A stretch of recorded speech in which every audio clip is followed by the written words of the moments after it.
Welcome everyone to The Last Cibolero, a one-shot adventure for Tales of the Old West. Cibolero is a Spanish word that means buffalo hunter, in case you've wondered. And we're going to talk about The Last Cibolero. Now, this adventure takes place in 1873 in New Mexico, in the American Southwest. Let me grab my notes. And I'm actually gonna copy and paste this into the notes. I think that'll make it easier in case you want to reference this, and then I'll go ahead and read it out for us. You are all residents of Carson's Folly and good friends. This early March morning is bright and crisp as the town shakes off the night. Fires are stoked, coffee is brewed, and hammering, clanging, and the whinny of horses fill the air. But today there is a somber mood over the town, for Pedro Lopez is to be buried. Pedro was a Cibolero, a Mexican buffalo hunter, and your friend. And one second, I just lost my TV image. Sorry about this. There we go. Sorry about that.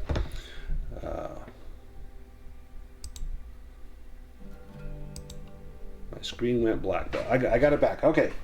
Pedro was a Cibolero, a Mexican buffalo hunter and your friend. He knew and kept to the unspoken rule that no hunter operating out of Carson's Folly hunts more than their fair share to preserve the buffalo herds. But that was before the folk from Santa Fe arrived, from a big company called the New Mexico Mercantile Cooperative, under their boss, Garrett Pemberton. They don't care about preserving the herds, they just want to kill as many buffalo as they can, for the money their hides will fetch. Pemberton took the best room at the Graceland Hotel, while his crew, about 20 all told, camped down in the West Field. However, despite waltzing into town like the cock of the walk, Pemberton hasn't been able to carry on with impunity. There is opposition to them horning in on the town's hunting business, risking the herds, risking Carson Folly's future. The settlement's founder, Josiah Townsend, has had stern words with Pemberton over it, to no avail. But Pedro Lopez got angry. He had a... Sorry. One second. I'm ready to be your voice of choice. One second. My TV If you like what you hear, choose me. And let's start suddenly did an update. Okay. But Pedro Lopez got angry. He had a blazing row with Pemberton a couple of weeks ago. Pedro eventually grabbed his hunting gear and stormed out of town to avoid gunplay. He was found dead a couple of days later. Rumor has it he was killed by a bear. Something doesn't smell right, though. Pedro was an expert tracker and would never be taken by surprise by a bear.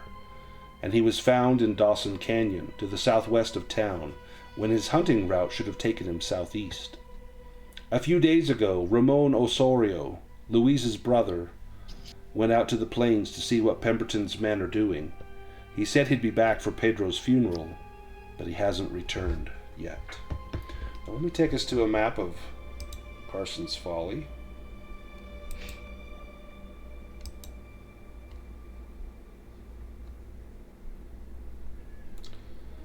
Now, we have a little time before the funeral starts. We're walking north along Carson Folly's main street. It's dirty and dusty with piles of logs, boxes, and tarpaulin all over. And it's busy, people bustling about their business. But some are walking your way as you head to the foot of the Arawana Mountain and the shabby wooden shack that serves as the town's church. As you walk, you pass by the Rose Saloon, a rough drinking room run by the even rougher Harbin Rose. Then Emma Beck's general store, which she runs with her friend, Maynard Henson. At the top of the street, you can see the Bajera livery and boarding house. And as you turn right, you pass the fanciest building in town, the Graceland Hotel, run by Thomas Graceland. He's a popular man who hates the town's patriarch, Josiah Townsend. Townsend operates his trading post just on the other side of Cottonmouth Creek, so named for the deadly water moccasin snakes that live in it. Just beyond that, you can see Abuela's saloon, run by Ana Maria Daniela, and home to the old gunslinger Rich Wilson, who has apparently hung up his guns once and for all.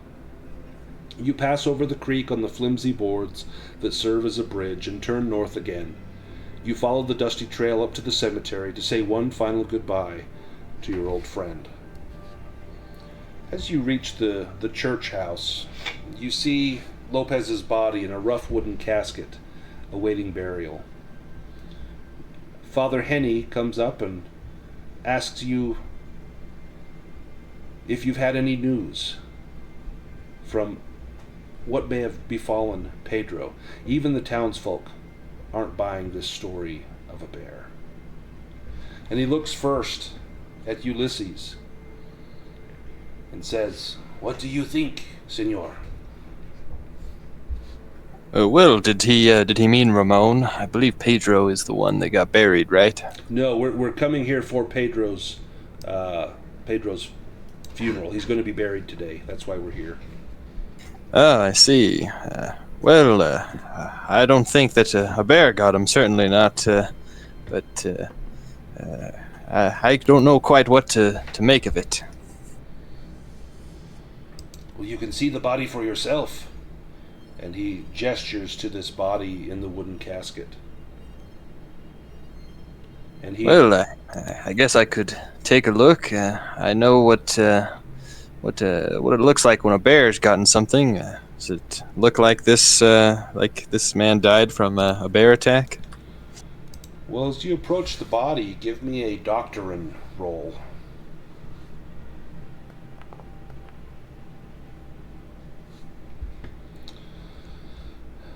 You take a look. Well, it's been too long since he died, and I couldn't really tell you too much without seeing tracks or anything. Yeah, if you want to, in fact, you can't even push that unless you buy off some trouble. Looking at that, you're not sure at all. Now, with you, you've got some companions. You've got Bridget Lovelace. You've got Flynn Everett. And the Comanche woman, Tasawi Jones. And Tasawi, you knew Pedro as well. As you approach, you can give me a doctrine roll.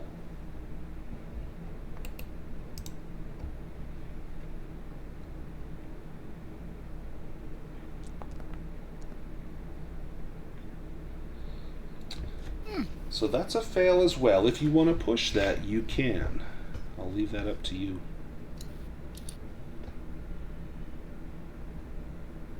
There you go. So you did get a success. Now, do you want to buy off that trouble, or do you want to keep the trouble? What would you suggest at this point in the game? I'd probably hang on to your faith points for now. Mm-hmm. So let's go ahead and roll the trouble that you have there. So you'll get a -1 on rolls relating to his condition or what his cause of death. But looking at it, you can see a couple of things plain as day.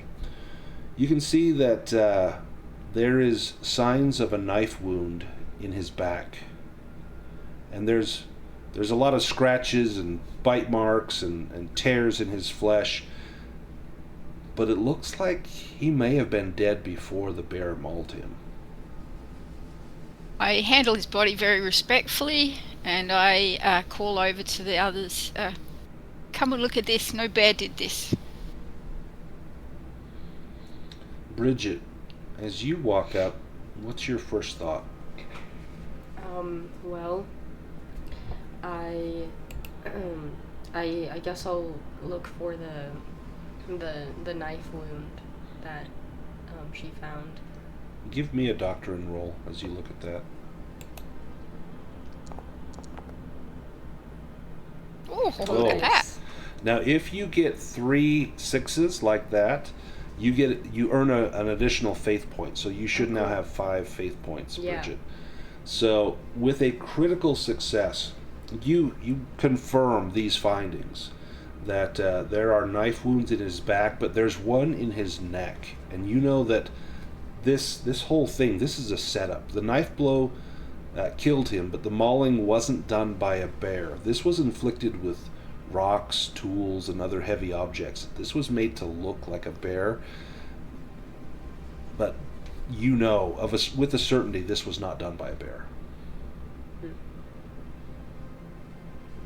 What do you say when you find this?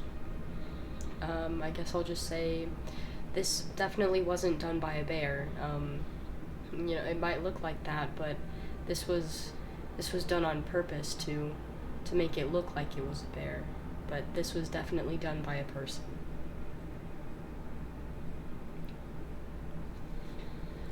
Father Henny, he makes the sign of the cross and says, "Who would have done this?"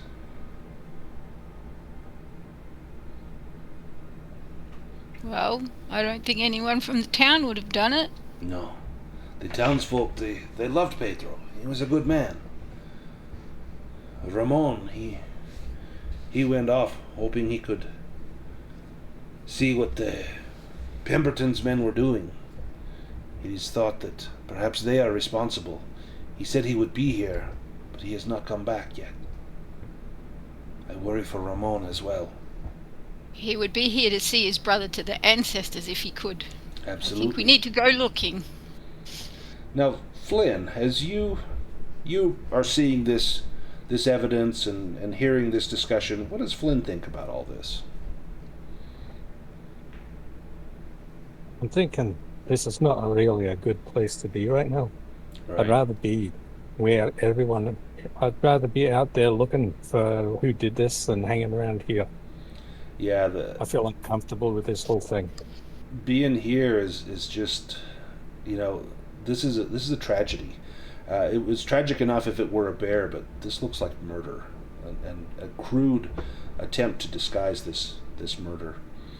Now, Father Henny says that Lopez's body was found in Dawson Canyon by another Cibolero named Marisol de la Fuente, and he calls her over, and she says that she's been worried about Pedro, so she went south to see if he was okay, and she picked up his trail, which was heading west when he should have gone the other way.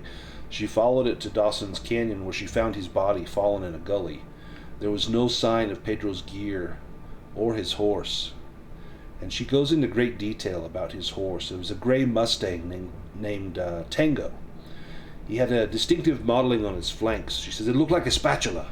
It's so recognizable, right there on his left hind end. If I thought I would perhaps find his horse would come back to town if it had run off, but no one has seen his horse.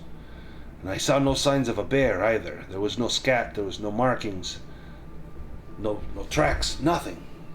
There was no bear there.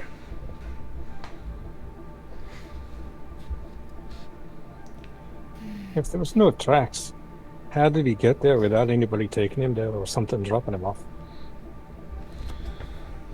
That is questions I have asked myself as well.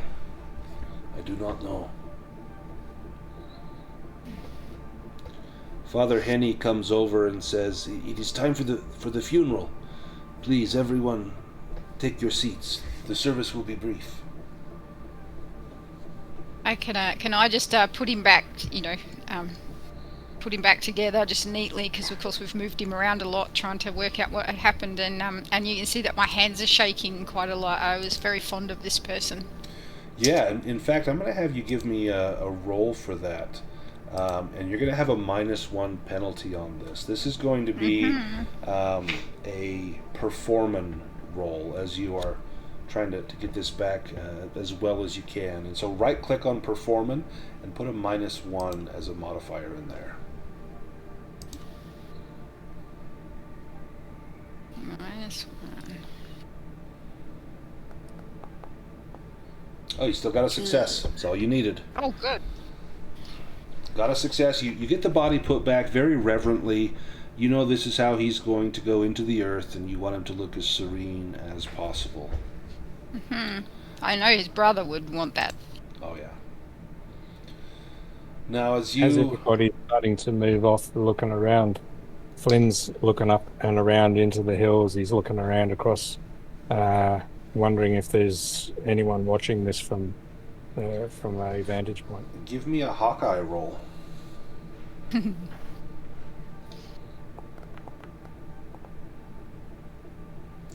Now you can push that if you want. It'll cost you a faith point. Right now, as you look around, you don't see any signs of anyone up in the hills looking down.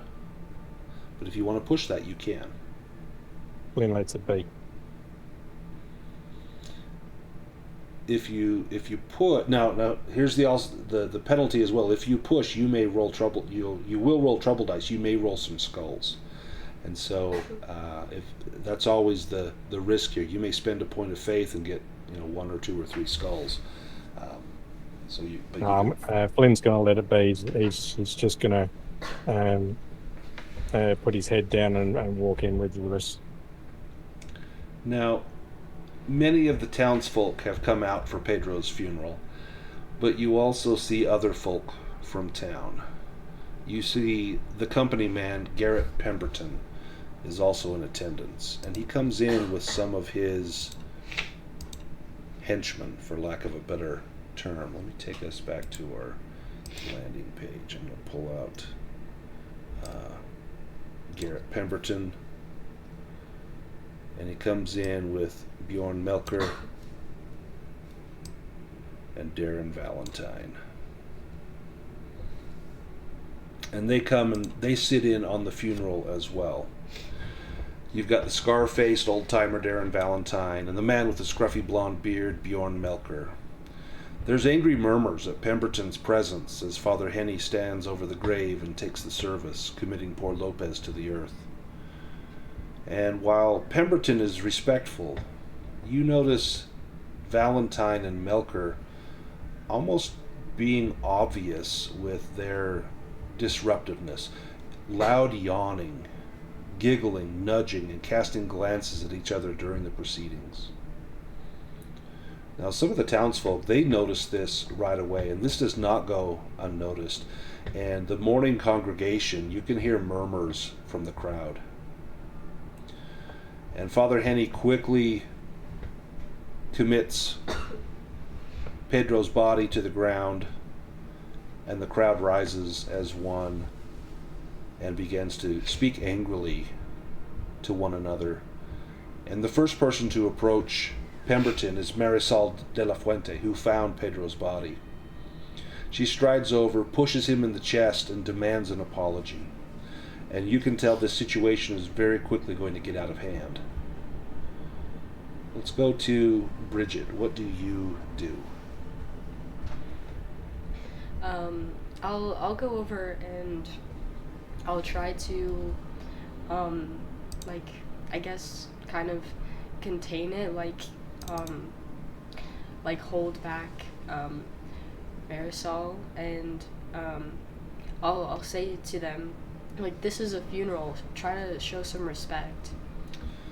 Give me first a presence roll as you try to push Marisol back. Do you want to push that? No, I won't. You put your hand on her and she shrugs it off immediately. Now you can give me another roll.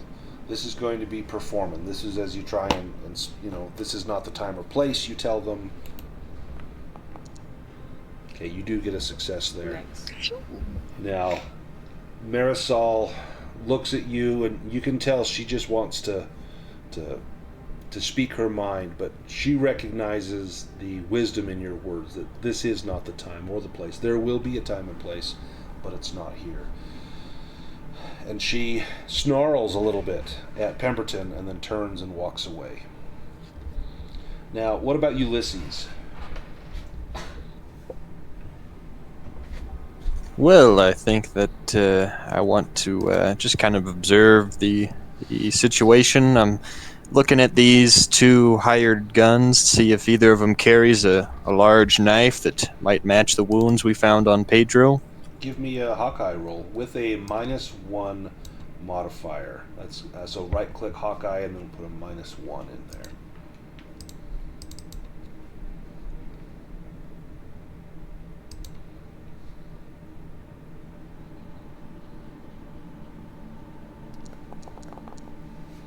Oh, you got a 6.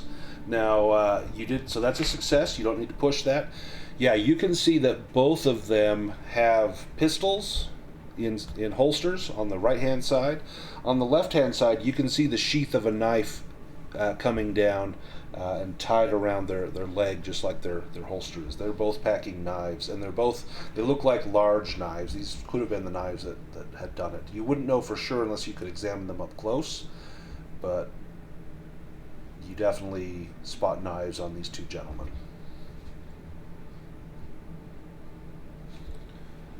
What's the disposition of these two gents? So How does it?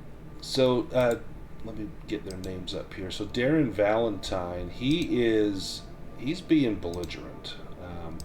He was the one that was making the loud yawning and just being wholly disrespectful.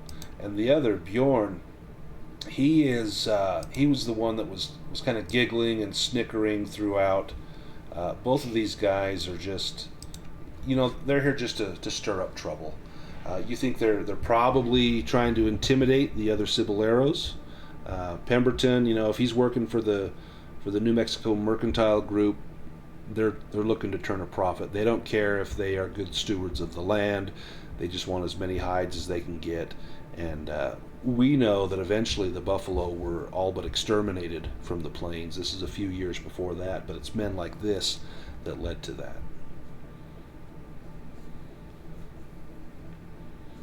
And how about Tasawi?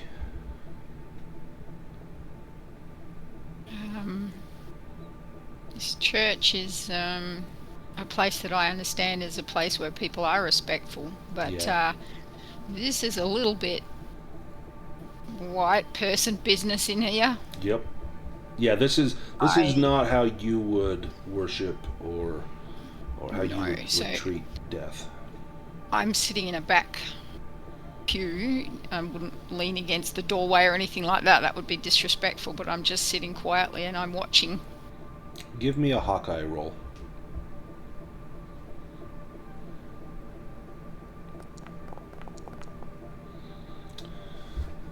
Do you want to push that? You'll have some trouble if you do. Nope. You do notice that Pemberton is not really being disrespectful. He came in, he's being very quiet. He did stand up and tried to diffuse the situation with Marisol, but his two lackeys, they seem like they could care less. Okay, so if I'm sitting next to Luis, maybe I would I'll nudge him with my shoulder and point with my lips, because you don't point Right. with your fingers. I point my lips towards the two sidekicks and go, yeah, the way they're acting is pretty much the way, like, if they respected him, then they would do what he wanted. So he's not a good man for them to behave that way. Give me an insight roll. Well, you're getting all the bad ones out of the way. Do you want to push that? Nope. Okay.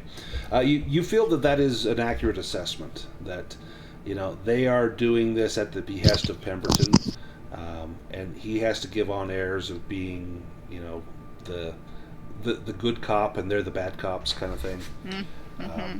But yeah, you think this is all an act, this is all planned and premeditated.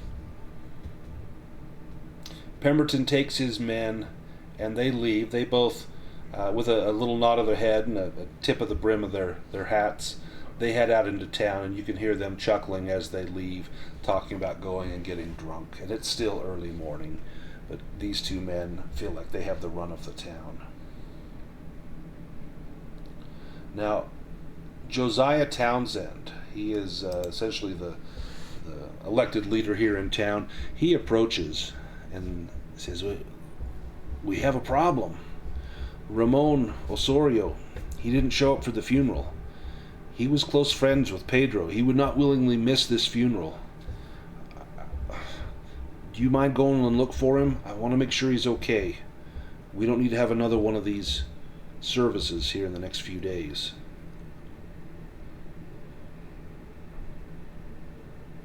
Well, I was going to go anyway. Yeah. Where was he last seen at? If Luis were here, if Captain Marco had come with us, he would know. So I'm going to assume that you would all know as well. Let me post a picture here. So this is the area of Colfax County. So you can see Carson's Folly, and down to the south there's the Eagle Tail Mountain and Eagle Tail Mesa, and then Blosser Mesa. And you know that Ramon, that Ramon intended to head for Eagle Tail Mountain before he went east across Blosser Mesa. He was going to try and pick up the buffalo herds that trail between the Tinaja and Turkey Mountains. And so you may find his camp somewhere near Eagle Tail Mesa or Blosser Mesa.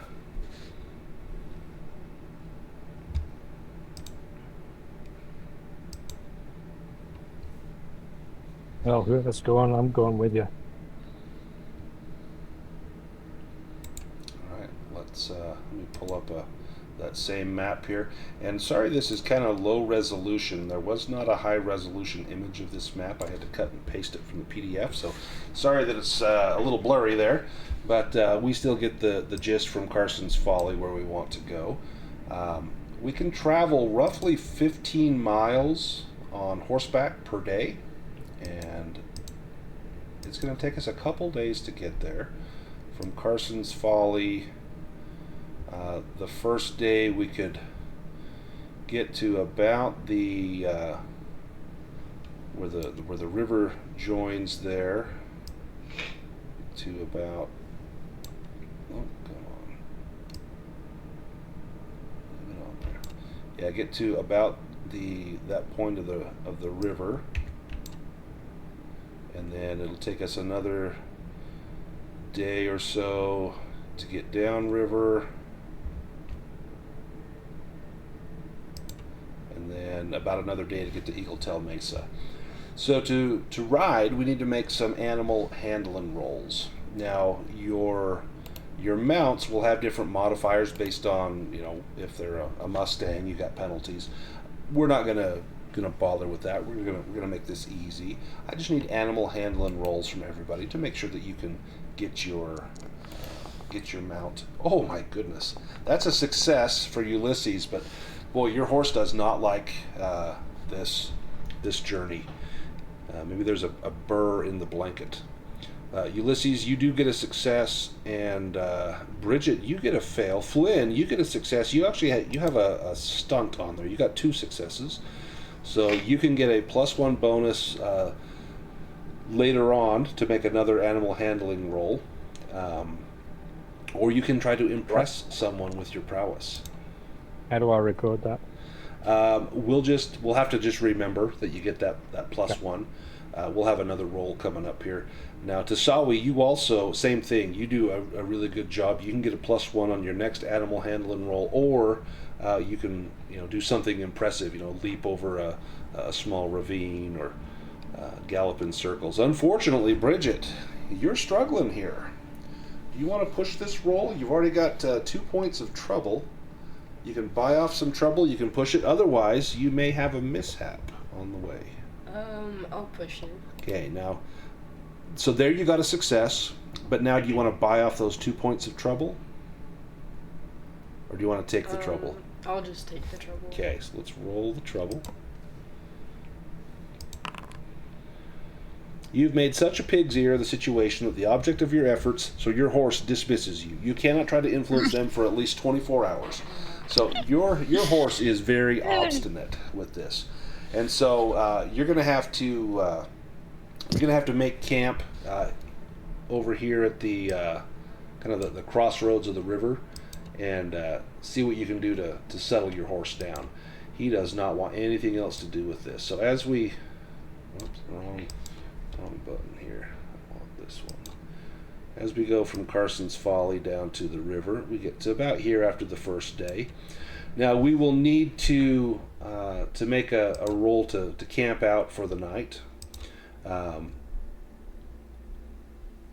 the first thing that we can do to camp is to make a nature roll.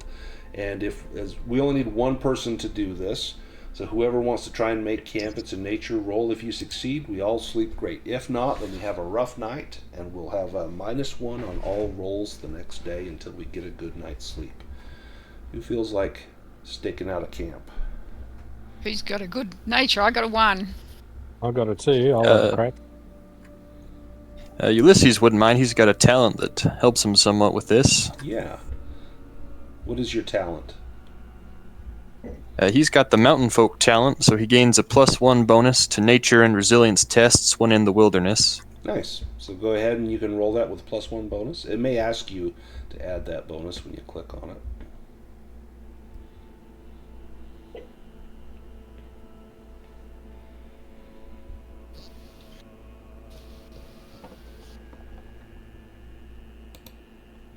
And then, Bridget, what do you do to try and get back in your horse's good graces? Excellent. We got a nice campsite for everyone. I guess I would do something like maybe giving him an extra apple or something. Nice. And give me an animal handling roll as you try and trick your horse into liking you again. Bribes always work. Well, bribes didn't work this time. No, he eats your apple, but he's still not very friendly. There's something about this trip that he just does not sit well with him. Now, does your horse have a name? I guess I would call him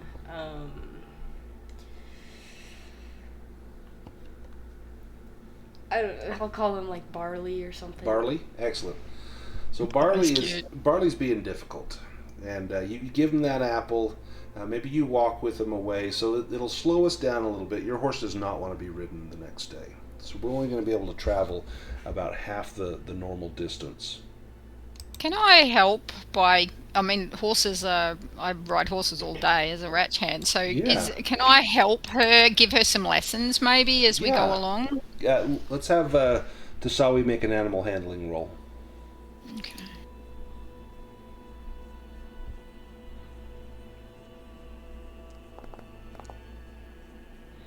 Rough. Maybe it's the horse. I think it. No, I think. Do you want to push that? No, I'm real sorry. You got yourself a bit of a crock there. Yeah. If you wanna double up with me on Chickadee, you can. But I might have to. So what I'm going to have you do, Tina, if we're going to double up on Chickadee, if you click on your character sheet and open up Tasawi, and then go to your Remuda, and you'll see your horse. I'm going to have you make a resilience roll for your horse to carry 2 passengers. light. We're both little gals. Yeah. Oh yeah, easily done. So, and what is your horse's name? Your pinto, painted horse. She's called Chickadee. She's black and white. She's pretty. She's cheerful and perky, and she will do this for me because she's loyal to me. Excellent. So and she's sure-footed. Chickadee will bear the 2 of you as you bring Barley up on a lead behind. And so we are able to cover a little bit more distance there. Now, during this second day, as we're getting closer, you can see the Eagle Tail Mountain, and it kind of fans pyramid shaped like an eagle's tail. And the river here, there's places where you can cross. We will need to camp for one more night. It's probably a good idea to camp near the water. If we want to have Ulysses, do you want to make that nature roll again for us?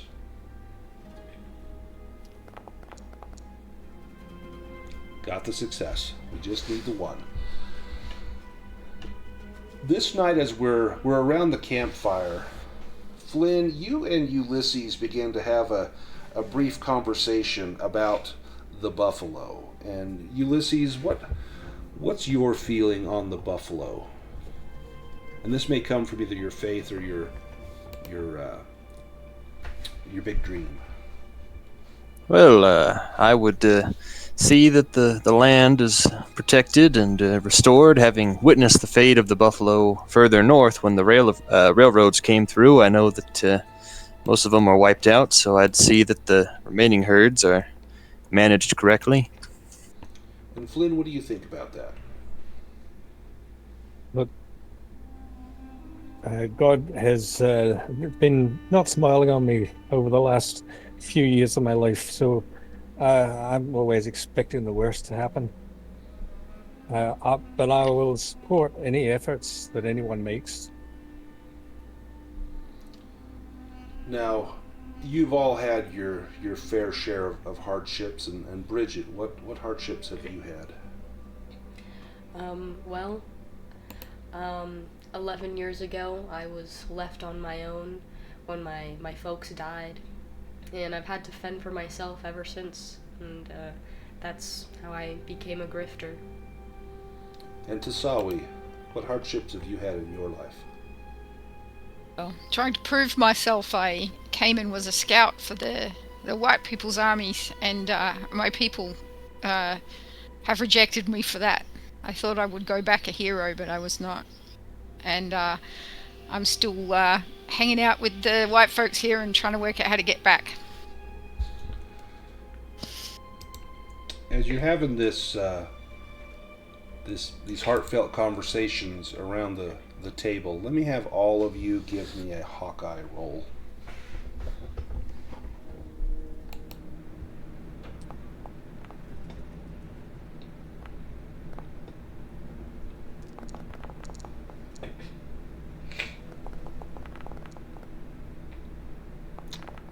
Did I do it twice? Sorry. I think you did, but you succeeded on both of those. Oh, that's good. And actually, I'm going to use your second roll here in a second. You notice that that Chickadee and Barley are most of the horses have been quiet, but Chickadee and Barley are starting to stamp a little bit. You can hear them snorting a bit. They're a little agitated. I go straight to them and speak to them, put a hand on them gently and talk to them and look outwards. Give me Something's disturbing the horses. Yeah, give me an animal handling roll, and you can add 2 bonus die to that.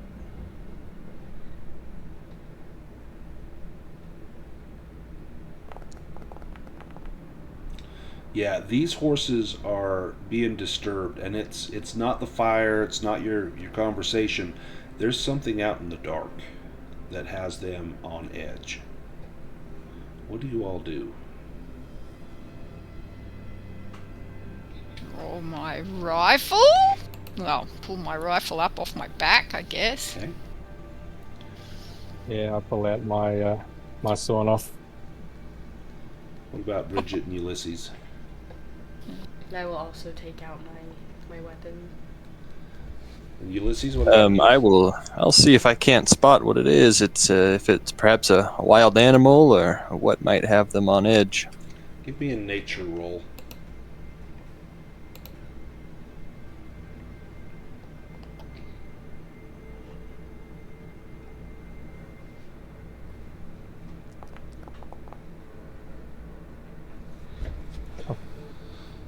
You notice that the wind is blowing from you're on the opposite side of the campfire from the horses, and the wind is at your back. You don't smell anything on the wind, but the horses do. If you Well, Yeah, the horses could be a bear. Could be... not sure. Yes, it could be some coyotes, maybe something out there, but I'm not Okay. sure. Yeah, this close to the mountains, it could be a mountain lion or a bear or something. You turn and look out into the darkness. I'm just going to take us this map real quick. Let me grab a token here. I'm just going to make Luis invisible. He's not with us. As you look out into the darkness, you spot motion just a moment before it bursts upon you. And let me post a picture.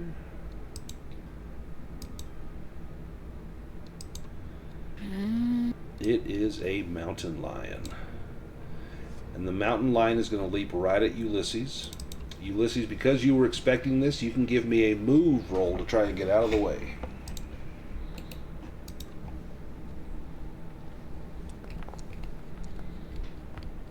Do you want to push that? No, I don't think I will. Okay. This mountain lion pounces on you. It's going to make a fighting roll. It gets a success. This is going to be 2 damage. It's not a crit. The way that damage will work, I'm going to open up your character sheet. You're going to take a point of hurts, which affects your grit, and then a point of shakes, which affects your quick, and they alternate back and forth until you are broken in one of those, or when all of your points are gone from there. So you take a point of hurts and a point of shakes as this thing leaps up on top of you. So we've got this mountain lion bearing down on Ulysses. Tasawi, what do you do? I shoot it with my rifle. All right. You're going to take a shot with your rifle. So open up your character sheet, click on your rifle, and it's going to pull up another modifier. Now this is going to be near range. So you can, on range, click on near. It'll be a normal shot. There's no cover. Target size is normal. On target visibility, it's going to be dim light. It's just at the edge of the fire. Right. Okay. And then go ahead and click Alrighty. roll. That is a hit. Ooh. Nice. So that's going to do 2 damage. Now, you can push that if you want to try and get more successes, but you do have a point of trouble on there. You want to just keep the 2 Yeah, I'll damage? just keep it. Okay. I'll keep it. I'll keep the 2 damage and yeah. Oh, and just shoot real fast and quick. Nice. Let me mark this down. 2 damage to the mountain lion. And how about Bridget? I will do the same, and I will shoot at the mountain lion. Okay. And is it the same? Same thing. Yep. So it's near, and it's going to be dim light. Got it. Oops.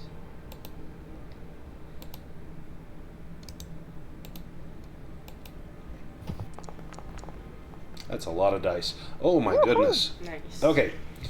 So it's going to do 3 damage, and you have 3 stunts. So with your stunts, you can inflict 1 additional point of damage per stunt. You can also, your weapon's critical threshold is 1. You can spend 1 of those to cause a critical damage. You can also, you could add additional damage plus a critical. How do you want to do it? I will do the critical plus additional damage. So you could do 2 additional damage plus a critical. Okay, sure. Okay, so let me apply the damage. That's going to be 1, 2,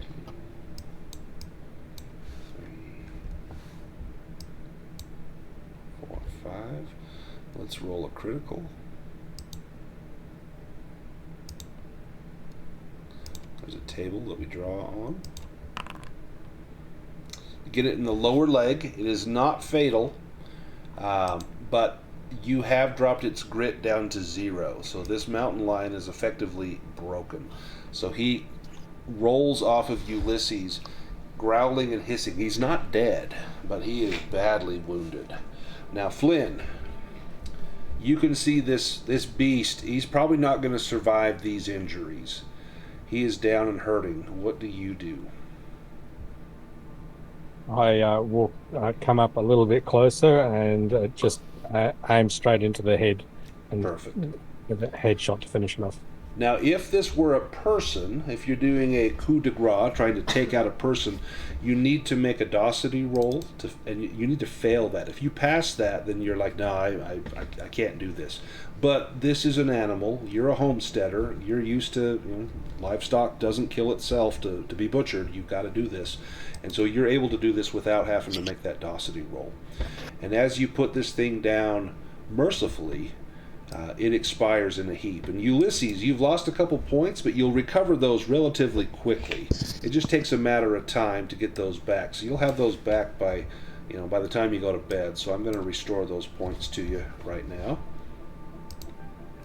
Sure, I'm all right. It didn't get any arteries. I don't think I'm bleeding too bad. Nope, just a few cuts and a few scratches, a few scars that the ladies in the saloon will probably find really attractive. And It didn't. what do you do with this mountain lion? Sorry, Tina, what was that? I was just going to say, would this be normal behaviour for a mountain lion to look at a large number of people and come out of the dark like that? Give me a nature roll. I also ask Ulysses. Oh, it's a success. Yeah, it is. It's not likely. I mean, they maybe to try and pick off one person in the dark, maybe. But there's a lot of you, and especially around a fire. There's only a few reasons why this would have attacked. And Ulysses, do you know what that might have been? Looking it over. Yeah, this thing it's either sick, and when they're sick, they tend to do things like this, which tells you probably don't want to eat that meat, or it may have a den really close to where you're camping, and it could have young in the den, and it saw you as a threat. No. Oh. Well, if nothing else, though, we could still harvest the pelt. Should still be good. Yeah, if you want to do that, you can make a labor roll to get that pelt harvested. No, do you want to push that? There's a few bullet holes in No, I this pelt. think it got probably a little too ruined, hitting it 3 times, so I think it's probably not worth salvaging. It's pretty rough. So what do you do with the body of this cat? Well, I will advise that the meat's probably no good and the pelt can't be salvaged, so there's not much we can do, I don't think. Do you leave it here in your campsite? Tasawi, give me a nature roll if you want to track. It'll be tough in the dark, but you've got a lantern. Oh. Tasawi, it takes you just a short time, and you do find a lot of these cat tracks, and there is a small den, and it's not but 40 or so paces from where you set your camp, and you can hear the mewling of a few small young cats in there. No. What do you do? They're going to starve to death. Yeah, they're probably too young to care for themselves. I think I'm going to have to put them down so that they don't suffer. I am going to have you give me a docility roll for this. That's fair. This is not the way you treat your brothers and sisters. So you passed your docility, which means you're going to struggle with this, and you're actually going to take a point of doubt. So I'm going to mark that on there. I'm imagining taking them back to town and hand raising them, and how popular that would be Right. if you bring a litter of catamounts back to town. Yeah, they're very young. In fact, their eyes aren't open yet, so there's no chance they could survive. They're still nursing. We got goats. We can do it. You want to try and take one with you? No, I'm not going to do that. No. You extend them a mercy. This would be better than starving to death, which is their only other option, and you put them out of their discomfort. Ulysses, what do you do with the body of the cat? Well, probably move it sufficient distance away from our camp so any scavengers won't be drawn to us, but otherwise I'm not sure if there's much we could do with it. No. The night passes uneventfully. After that, the horses settle down, and we go back to our travel map. Now, the next day, do you want to try and ride Barley again, Bridget? I guess so. I'll try. Give me another animal handling roll. I'll get one from each of you. I've dropped out, so I won't be able to do it for a tick. I'm still trying to get back in. Okay, no problem. So, Bridget, Barley, maybe he's jealous that Chickadee has been carrying you. Oh, yeah. And Barley seems to rather eager. Maybe it was the mountain lion that scared him off. Ooh. Makes sense. Which roll was that? Yeah, an animal handling. And Ulysses, did you roll one as well? Nice. Oh yeah, good successes all around. We make it to Eagletail Mesa. Able to cross the river. And when we get here, we spot the campsite that Ramon used. It's tucked into a nook in the terrain. It's well hidden from prying eyes, even from those who may be on the heights of Eagletail Mountain. There are wide views to the south from this vantage point, to Tanaha Mountain and the plains beyond. And even from here, you see the distant smudge of a buffalo herd far to the south. Got some artwork that came with the adventure. I'll post that for you. This camp looks like it's been abandoned for quite a few days. You know that from here, Ramon would have went on to Blosser Mesa. It's going to take a little bit of time to get there. If you camp out here, you don't need to make a nature roll because the campsite's already there, so I'm going to assume we camp here. Mm-hmm. The next day, we will make it across to Blosser. Has he left tracks that we can follow so we know what path he took? Yeah, give me a nature roll and add a bonus die to that.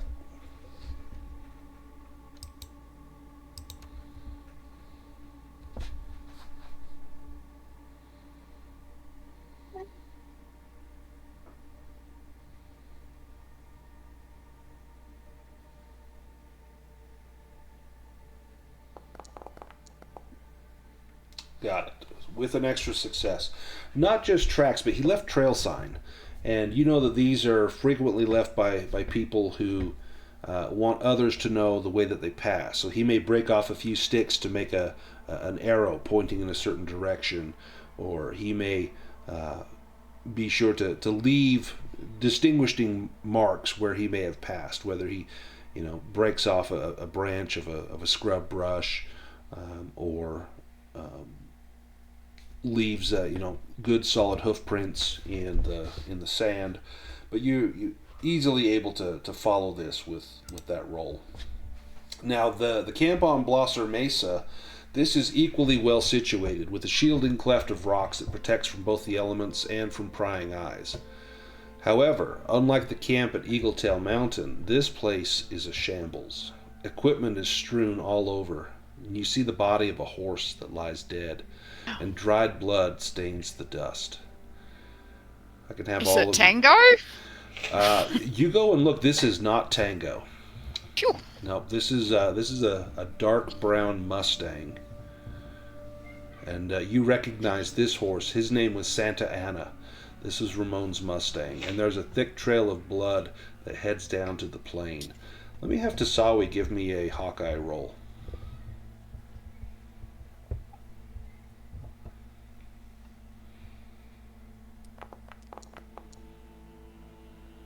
Ooh, that was nearly a miss. Nice. You find a broken tomahawk and blood stains that are not Ramon's. And here's a little picture of the camp at the Blosser Mesa. Now this tomahawk, this looks to be Comanche. You would recognize that. Yeah, I was thinking, yeah, but I'm not sure my folks would be doing that. Yeah, right away that strikes you as careless, and your people are not careless. I could be someone trying to blame them, though. Well, there's a blood trail. You can follow that. There's a blood trail over here. Do we have any trackers?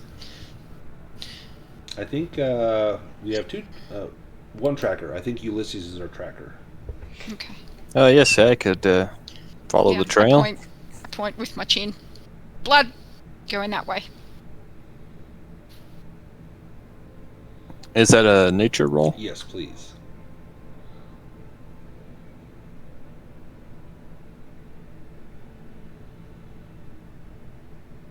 while he's doing that, I'm looking around, and being a little bit suspicious of anything that could be looking at or anything moving around us. Yeah, give me a Hawkeye roll for that.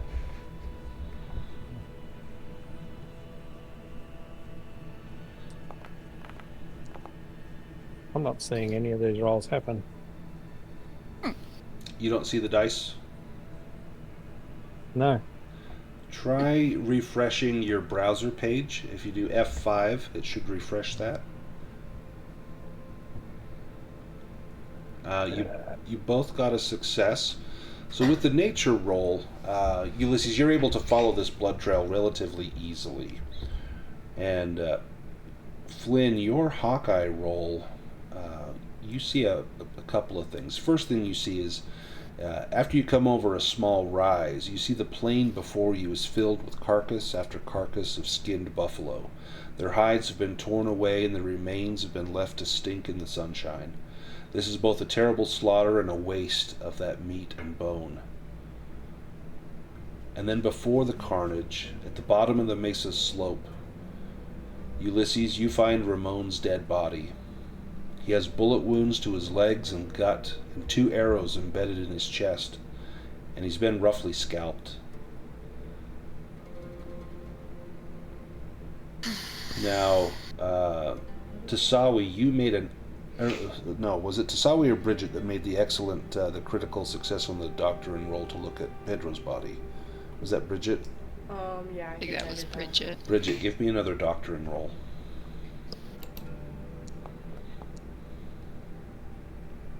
Wow. Okay, that's your skill right there. So it's obvious that Ramon's gut wounds were very severe and he likely died from terrible bleeding. The scalping is horrendous knife work and has been done carelessly. This is not the handiwork of a Comanche warrior, which would be much more precise. And the arrows were not shot into him from a bow. The depth of penetration indicates they were pushed into him by hand instead.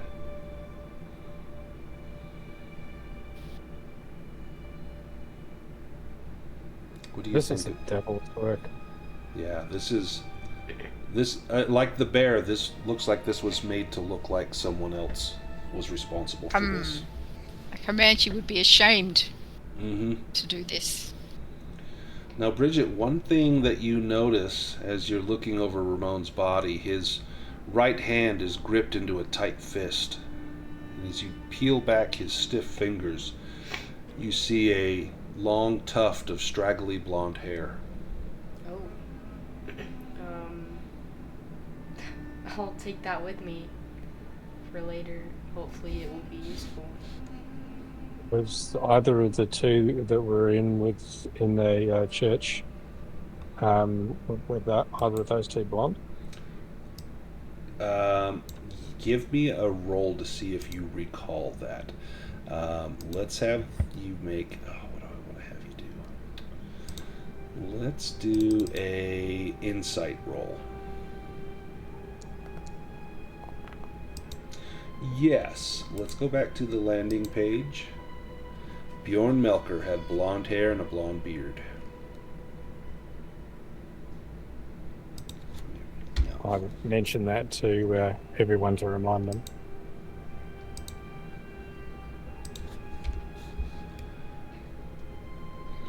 Now, as you are looking over this body,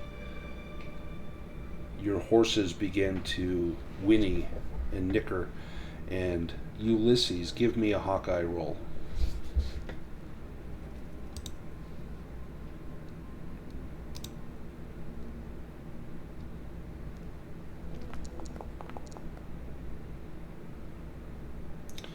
Do you want to push that? No, I don't think I do. Okay. I pulled out my rifle again. You get your rifle out, and Ulysses, you suddenly turn and look around, and it's as though they approached silently. You didn't hear them until they were close enough that the horses noticed them, but you see 3 riders approaching, and they're at medium range. They're maybe maybe 15 meters, 45 feet or so away. And these men are armed with tomahawks and rifles, mounted on pinto horses.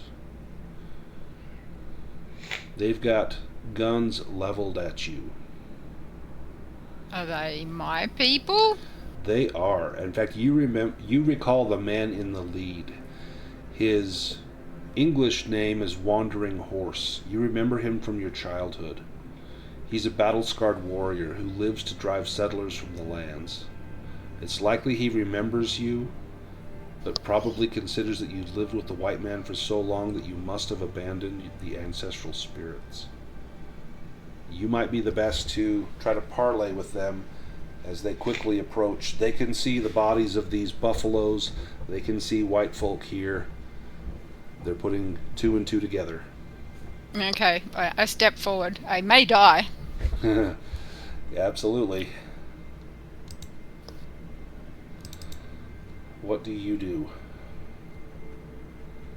I put my hands out in a sort of a downward sort of gesture and go, this was not the work of myself or the people I am with. I give you honor. Can we parley? Give me a performance roll and add a bonus die to that.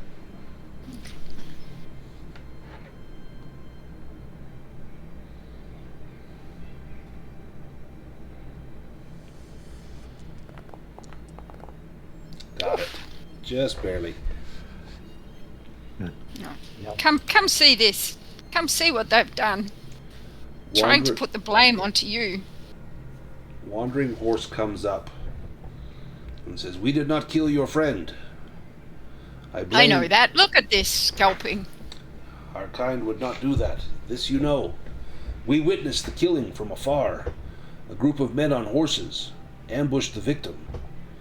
It's none of our business when white men kill each other and do our duty for us." But the buffalo, that is our business. That is our business. That is why we are here. We are not responsible for your friend. Are you responsible for this? And he gestures out towards the field of slain buffalo. You know we just came. You know this happened before. We seek out the people who did this. We'll take revenge. Give me a presence roll, Tasawi. 0 in presence. Oh, you got it. Let me give him a roll here as well.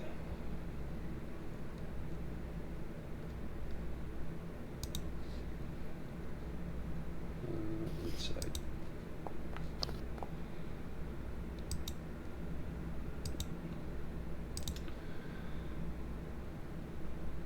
I know the men who did this. The one had hair like straw. The other was bald. No hair to scalp. There were 3 others with them. A woman. Lots and 2 of men. hair on the face, yes? Yes. Lots of hair on the face, And yes. he rubs his Top lip. hairless cheeks and chin. Yes, hair of the white man. Yes. Here's a man known as Pemberton, Garrett Pemberton. He's not of the town. He's not of our people or those people. But an incomer. Well then, White Knife, you know what needs to be done. I do. If you would follow the ancestors and their spirits, you will do this duty. I will. Then go. We will tend to the spirits of the buffalo here and see that they are put at rest. I stand straighter than I have for some time, put my shoulders back, and I nod and turn back to the others. This will work. We go, we track. We kill. Bridget, what do you think of that? Well, I think with Tasawi being a good friend of mine and partner, I think I would go with whatever she has to say. And how about Flynn? Flynn will certainly follow, but he would be he'd want to ask which if they've seen this happen, they've seen what's gone on. Which way did these criminals, murderers go? They point back turn to back. the northwest, back towards Carson's Folly. Back to town. That's going to make it much harder to kill them. And I what don't see about the choice. We've got to follow these, and we've got to follow this up. We can't have them killing us one by one if we're trying to stop them from doing this. eventually they'll come for each of you. Oh, you're right, boss. And I Ulysses. don't think the town will mind. This is 2 people from the town that have been killed by these people.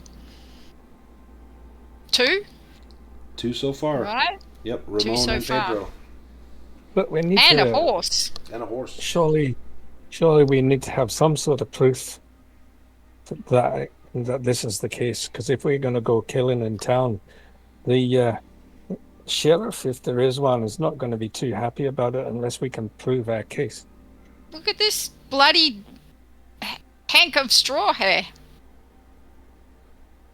Is this not proof? To us, it is, but I don't know. I just don't know. Do you take Ramon back with you? Yes, we would. Ulysses, what do you think of all this? Well, I think that heading back to town and taking care of the Pembertons is likely the best path forward. I can see no other alternatives. Do we have a sheriff? There is... I've got a town charter. Let me post that for you. Make We that should available. definitely go straight to him. Here's the town charter. Unless There is no sheriff. we are the law. Yep, you are the law.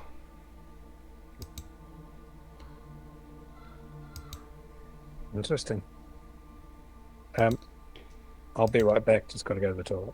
Yeah, let's go ahead and take a break here. Let's take about an 8-minute break. When we get back, we will run down the last act of this adventure and see if we can't take care of business in Carson's Folly. I'll see you all in about 8 minutes.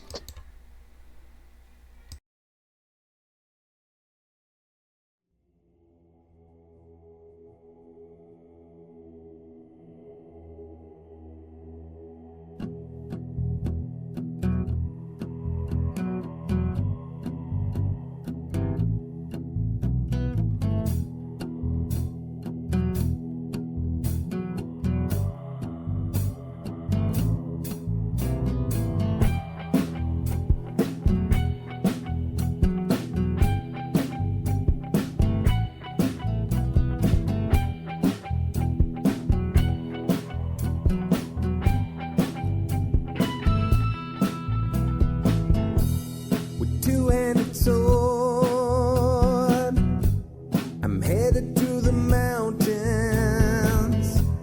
to rescue the princess from the evil goblin. I ignore all the signs of impending danger because I'm a fighter and not some crappy ranger. 47 hit points and a high dexterity, 17 for strength. Kobolds are afraid of me, cracked up from numbers on living paper. Escape from the mundane to a medieval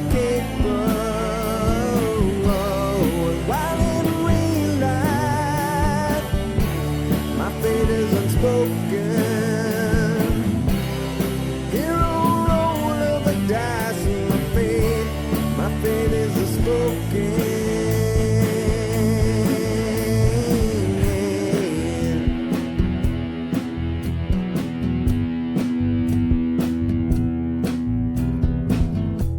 I locate the lair, but it doesn't make much sense to me. I think that the DM might be out to get me. A hero in armor and truth, bards tell my legacy. The flame of my torch illuminates the enemy. I win in a battle, you win foes asunder. Deeper I venture, the deeper I wonder. The bodies pile up before me, the corpses I plunder. The deeper I venture, the deeper I wonder. Crafted from numbers on living paper. I skip from the mundane to immutable paper. And while in real life, my fate is unspoken. Hero roll of the dice and my fate is unspoken.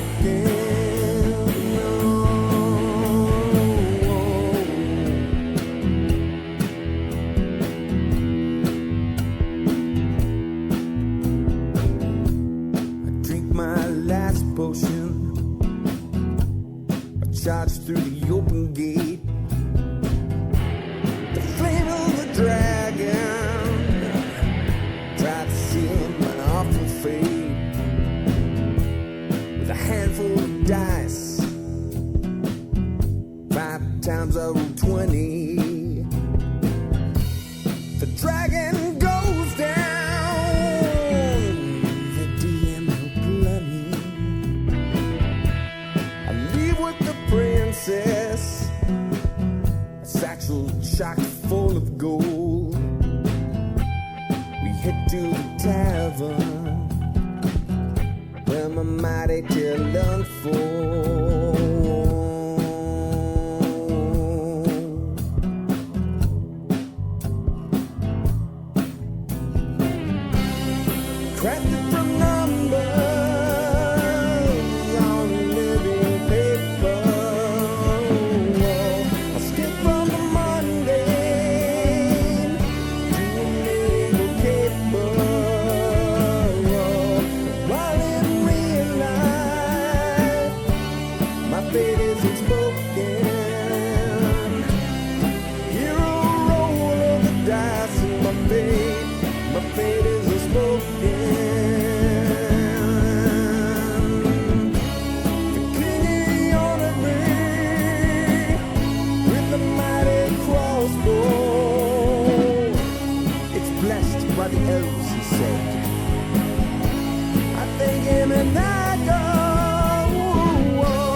All right, I am back. Sound off if you're here. I'm here. Henrik's here. Gav's here. Is Tina here with us? Not yet. We'll give her just a moment. And then once we get Tina back with us, we will jump into the planning phase, how we tackle the end. Oh, you back with us, Tina? Nope, I saw her microphone light up, but it was just the wind. So yeah, we can plan how we want to try and take these guys down. There are some tracks that are leading back towards town. Hello, I'm there. Oh, we're Hey, here. hey! Sorry, I realised our poodle's cold, so I went off to try and put a coat on him, but he doesn't want to wear a coat. Make you an animal handling role, you know. I failed it, I assure you. Definitely going to be trouble then. He just needs someone to get on the couch so he can sit on their lap with a blankie over him, and then that's the only way he wants to get warmed up. Well, me too. It's true. He's 8 kilos of lap warmer. Right. All right, well, we have enough evidence to prove, at least to ourselves, if not in the court of law, that Pemberton is behind the murders of both Pedro Lopez and Ramon Osorio, and that Bjorn Melker had a direct hand in the killing of at least one of them. Now, how you choose to take this forward is up to you, but there's a couple options. You could go to Pemberton and try to speak with him, and, you've got some dirt on him. Maybe you turn the screws on him a little bit. None of us are against blackmail, at least in theory. You could also try and turn the town against him, or you could just try and take him down. So, a couple options there, or any others that you may think of. I'll give you guys a few minutes to maybe plan how you want to handle this. And What is his influence? Just the fact that he's got money, or Pemberton? because he's got 20 men with him, or? So Garrett Pemberton, you probably wouldn't know all of this. He used to rustle cattle and horses down in El Paso, and he was caught by Clarence King, who was a cattle baron and member of the Santa Fe Ring, which was a group of businessmen looking to turn a profit. Rather than hang him from the nearest tree, he was offered a job doing the dirty work. Well, he showed up 10 years later now in Carson's Folly with a bevy of men, both buffalo hunters and hired guns, and it seems like Clarence King and the rest of the Santa Fe Ring are frustrated by the resistance of the native tribes, especially the Comanche, who seemed, for some reason, not wanting to give up their ancestral lands. And so King believes that by slaughtering the buffalo herds, by taking away the lifeblood of the Comanche way of life, he'll drive them out of the land, and then he and his cronies will make a pretty dollar from the buffalo before they're gone. Now, Pemberton, his orders are pretty straightforward. Get people hunting buffalo and drive off competition, and that seems to be what he's doing. He had expected some resistance, but maybe not as much as he's gotten in particular, especially from Pedro Lopez, who seemed to challenge him openly, and he was clearly murdered, and his body was mutilated to implicate a bear in his killing. And now it seems as though the same has befallen Ramon Osorio. Now, we don't know that Pemberton has his hand directly in these killings, but his men, if they are responsible, they answer to him. Now, they've killed 2 brothers from the same family. Yep. So Are there folks in town? There, I reckon Marisol de la Font and Rich Wilson could be good recruits to help us with that. yeah. So Yeah. in fact, if you go to the journals, you'll see the Carson's Folly Town Charter, and there's kind of a list of the different people in there. We've got Marisol de la Fuente. She's a Cibolero who's been very vocal against Pemberton, and she's quite popular. There's the old gunslinger, Rich Wilson. There's people with mining interests, saloons, the livery. There's the Father Henny, the preacher, the woman that runs the general store, and then the hotelier, Thomas Graceland, as well as the town founder, Josiah Townsend. So there are some people that have some prominence here in town, but it seems like only a few have been really vocal about Pemberton and wanting him and his ilk out of Carson's Folly.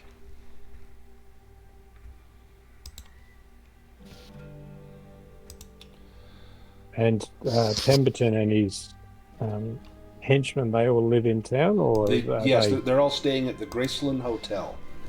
So, in fact, let's go back to a map of Carson's Folly. So the Graceland Hotel is number 3 on the map. It's this big building right here near the bridge over the river. If you want to find him in town, that's where you're going to find him.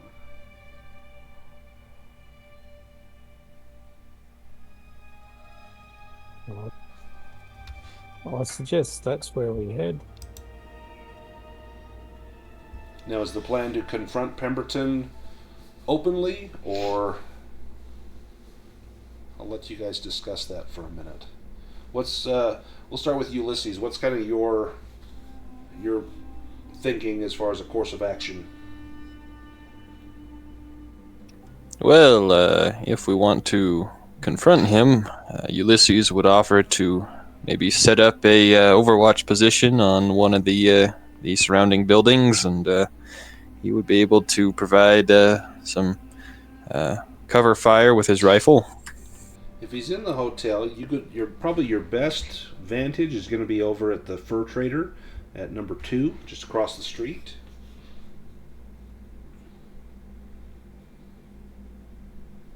Well, I could find my way up there if things turn south. That's always an option. How about Bridget Lovelace? Do you want to confront them? Do you want to blackmail them? You are a grifter. What would your thinking be? Well, I think if we just confronted them, like maybe publicly, we could get some support from people in town who also don't like them, and they could be kind of backup for us, I guess. And how about Flynn? What's your feeling on the matter? What would Flynn like to do? Flynn wants to call them out, but he's also feeling that God owes him something good, because hasn't been very happy about the way that God's dealt a hand for him of late. Yeah, so maybe this is where your favors and fortune turns. Yeah, he wants to call them out in public, and make a public scene, and throw it in their faces, and see if they can get support from the public around them to actually take these guys out. And how about Tasawi? Tasawi would like to ride up the main street with the body and stand in the middle of the main street and call them out, perhaps outside the hotel. Nice. But I will defer to my boss, Flynn. Do we need to build town support before we call them out? I would just ride straight in the front of the hotel with the body across your horse, and put it and call them out right there from your horse. Look at the others. And I'll be right next to you. Is this what the white folks would do? Bridget, is there anyone in particular that you want to speak with? Yeah. We definitely need Marisol.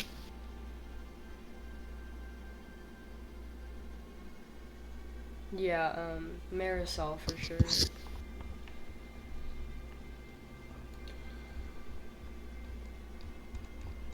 As maybe you go ahead of the others, because once you're seen riding the body of Ramon into town, that's when there's no coming back. And so maybe as you get in a little bit early, Bridget, you have a chance to meet with Marisol de la Fuente. All right. What about Ulysses could see Rich? Does Ulysses know Rich Wilson? I know he wants a quiet life, but he's not going to get a quiet life while they're around. I'm sure that he would. Do you want to try and talk with Rich Wilson, Ulysses? Sure, I could talk to him. The old gunslinger? Yeah, as long as I had time to then go make my way up to the fur trader's establishment. So maybe Have I have the body over my horse, so I'm walking, leading Chickadee. So perhaps I will be slow, and you can ride ahead. Yeah, maybe Bridget Someone and needs Ulysses to- come in ahead. Flynn needs to guard me and my horse. Yep. I've got my mule's a bit slow anyway, so I'll walk alongside with you. Let's go to Bridget. You want to go and chat with Marisol. Yeah. Give me a performance roll. And what do you say to Marisol? I think if I still have that, like the hair, Mhm. that the guy was holding, I would, show it to her, and say, that this was found on, a dead body that we had come across, and this is proof that, we know who killed him. So with that proof, get a plus. I was going to give you a sorry. bonus. Yeah, I'm gonna need the bonus. Okay, so let me roll 2 additional dice for you. And you got no successes. So Can I push the roll? to push it, we're going to do it manually so you can get the bonus. Okay. So I'm going to have you deduct a point of faith. So just if you right click your faith, it should drop it by 1. And then do you want to buy off that trouble? Sure. That'll cost you 1 more. Now just go ahead and just re-roll performance. Right click it and add a bonus of 2. And this is your pushed roll, so you can't push this one.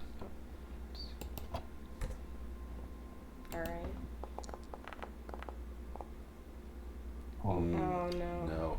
And you pushed it, so there will be that 1 trouble. Do you want to buy off that last trouble? Why not? Okay, so go ahead and click buy off trouble. So it's still a fail, but without the trouble. So Marisol says, "You didn't need to bring me evidence. I knew they were behind it. But I won't get in your way. If anyone tries to intervene, I'll keep him out. Particularly Father Henny. He's not going to want to see violence in town. I'll make sure that he and Josiah stand aside while you conduct your business. That's the best I can do for you. If I see you fall, I'll take your place." Thank you. Now, Ulysses, you want to have a chat with Rich Wilson. He's the old gunslinger. Yes. What do you say to him? Well, I will greet him and tell him that it looks like there's going to be some trouble in town. The Pembertons been causing trouble, and it looks like they behind the murder of Ramon. And we're going to go confront them, and any help that he could offer would be much welcomed. Give me an insight roll. You find him at Abuela's saloon. His hand is shaking, and it's shaking bad. His right hand, he's got a terrible shake to it. He's holding a shot glass of whiskey, and you can hear it sloshing around in that glass as he's bringing it up to his lips, and he throws it down. And with an extra success, you can also tell he's drunk. Give me a performance roll. He says, my shooting days are behind me, I'm afraid. Do you want to push that performance roll? Yeah, sure. Oh, you got it. My shooting days are behind me, but my reputation is still intact. I won't be much use in a fight, but my name carries more weight than my pistol does these days. I'll stand with you. Mm-hmm. Well, we're glad to have you. Much obliged. You'll find the rest of my group over near the Graceland Hotel. Graceland. All right. I can do it. I'm going to take us to a map here. Let me drag out some tokens. Now, Ulysses, you're going to put yourself up on top of the building. Yes, I would like to get up there if I can. We've We've got Tasawi and Flynn in the street. And let me just grab these other tokens real quickly.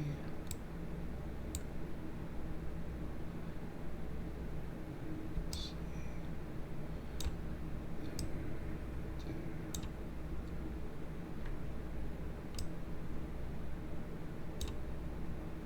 There. Okay.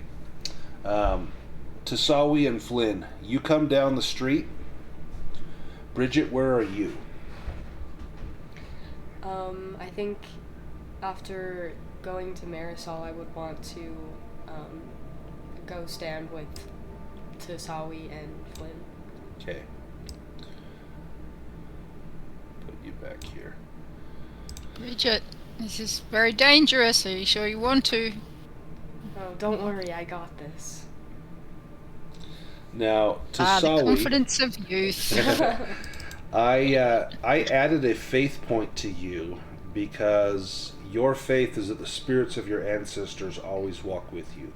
And after talking to Wandering Horse, and he gave you a charge of your ancestors, that gave you a point of faith. I boosted that up by 1. I fully believe that if I can get this right, perhaps I can go back to my tribe. Absolutely. You're in the middle of the street. There's a few people looking around. They see the body slung over the horse as you approach the Graceland Hotel, and they quickly dart into buildings and homes, getting out of sight. And the street is all but empty. Tasawi and Flynn, what do you say? Well, I do not drop the body of my friend onto the dirt. I carefully lift him off and lay him down on the ground. And I turn to Flynn. I'll go and call him out. So Flynn would walk up to the hotel and call out Pemberton. Pemberton comes out of the top floor, looking down at you. What is this? This is evidence that of your thug's handiwork. You've murdered 2 people, and it's time for your comeuppance. This is a serious charge. What evidence do you have? We have one of your thugs' hair in the hand of this here fella. Bridget, do you show the tuft of hair? Yeah. This is very theatrical. We're hoping everybody's watching while we do this. The front door of the saloon, or of the hotel, opens up. Darren Valentine and Bjorn Melker step out. And Bjorn's rubbing the side of his beard, and you can see a small patch that's bare that got pulled out. Murderers without the courage to even claim your kills. Instead, try to put it on my people. They move aside their dusters, exposing their pistols on their hips. Walk on, friends. This doesn't concern you. Why don't you try Albuquerque or Santa Fe? No friend of mine. I smack Chickadee on the butt and send her trotting off down the road. Get her out the way. She trots off, and the wind is blowing down the thoroughfare here from right to left, and your black hair billows slightly in the breeze. And faintly you think you can hear the sound of a drum, but you don't know if it's your own heartbeat or that tribal drum. I hand him my gun. Back away. Come out into the road. They take a few steps forward,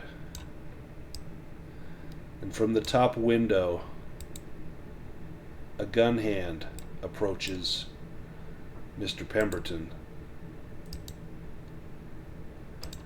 He's got his hand on a gun, on a Cooper pistol, ready to protect his boss. The two men down below, Bjorn and Darren, they eye Tasawi, Bridget, and Flynn. And we're going to have a stare down here. There's a sequence here. I've got a journal called Fist Up, Guns Out in the journals. This talks about combat, and under the firearms there is a duel, and we're going to have a duel. So, Gav, just for you, that's the book on that toolbar. yeah, it looks like a book or a magazine. If you click on there, you'll see an article called Fist Up, Guns Out. Yep. If you go to firearms, there's duels, and it says to recreate the scenes that are emblematic of the genre, 2 gunfighters, or in this case we've got 3-on-2, may opt for a duel where the protagonists face off, go for their guns, and shoot. In such cases, the following rules apply. So this all takes place right at the moment where you're going to draw. Now the first thing that happens is sizing each other up. The gunfighters are trying to psych each other out and make their opponent flinch or go for their guns, which gives them a self-defense reason for the killing. If you can shake the gunfighter opposite you and read their eyes, you can get the drop on them. So everyone will make a presence roll, and the winner gets a bonus to their draw, +1 for every success over your opponent. So I'm going to have Flynn, you're going to square off with Darren Valentine. Tasawi, you're going to square off against Bjorn Melker. And Bridget, the Pemberton gun hand up on the 2nd floor, he's going to be your opponent. So I need each of you to give me a presence roll, and I'm going to give them a presence roll as well. So here's Darren Valentine. Can I add my +1 that I didn't use Yes. from way earlier? Yep, absolutely. Because I think this is important. So Bridget, you got a 1. Darren Valentine got a 1. Ooh, Tasawi. Oh dear. And Flynn. Not so good. So you can push these if you want. Flynn, do you want to push that roll? Absolutely. Okay. Do you want to? So that's a success. You're going to have trouble. Do you want to buy off that trouble? Yes. Okay. So you and Darren both got a +1. Now Bjorn Melker, his presence roll, he did not succeed, but neither did Tasawi. Tasawi, do you want to push your presence roll? I did push and I succeeded. Oh, you did? And you've got double trouble. Do you want to buy off that trouble? Yes. Okay. I may or may not be a good idea, but... So you'll get a +1 on your draw, and then the Pemberton gun hand will make a presence roll. And he failed, and so Bridget, I think you got a success. Yeah. So you'll get a +1 on your draw. So after we've done these presence rolls, then this is where you go for your guns. And so at this point, everyone will make a light-fingered roll. This is to draw your guns. So you get the following modifiers. You get a plus or minus for the draw modifier of your weapon. It should be factored in. Plus or minus for any other gear bonus, which it should be factored in, or any talent bonus, and then you get the bonus from the presence roll. And whoever wins this gets to their gun first. If there's a tie, both gunfighters shoot simultaneously. So let's go to Bridget. So you get a +1 bonus on your draw. So the Pemberton gun hands, he's going to make a light fingered roll as he goes for his gun. And he fails. So if you get 1 success, you will get the drop on him. So Bridget, give me a light fingered roll. You get a +1 modifier on this. Come on, Bridget. That's Bridget, do you want rough. to push that roll? Yeah. Still failed, but now there's trouble. Do you want to buy off that trouble or take the trouble? I'll buy it off. Okay, you guys will draw at the same time. Let's go to Tasawi and Bjorn. You guys will each make a light fingered roll. And there's no modifiers here. Oh, okay, we didn't get a 1 on that.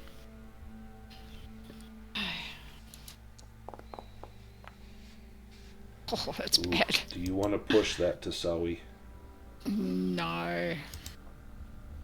Now, when I had the 2 troubles before, so that takes me down 2 of my faiths, right? Was that right from before? I think I might have. Can you guys hear me? I cannot hear. Yep. Yeah.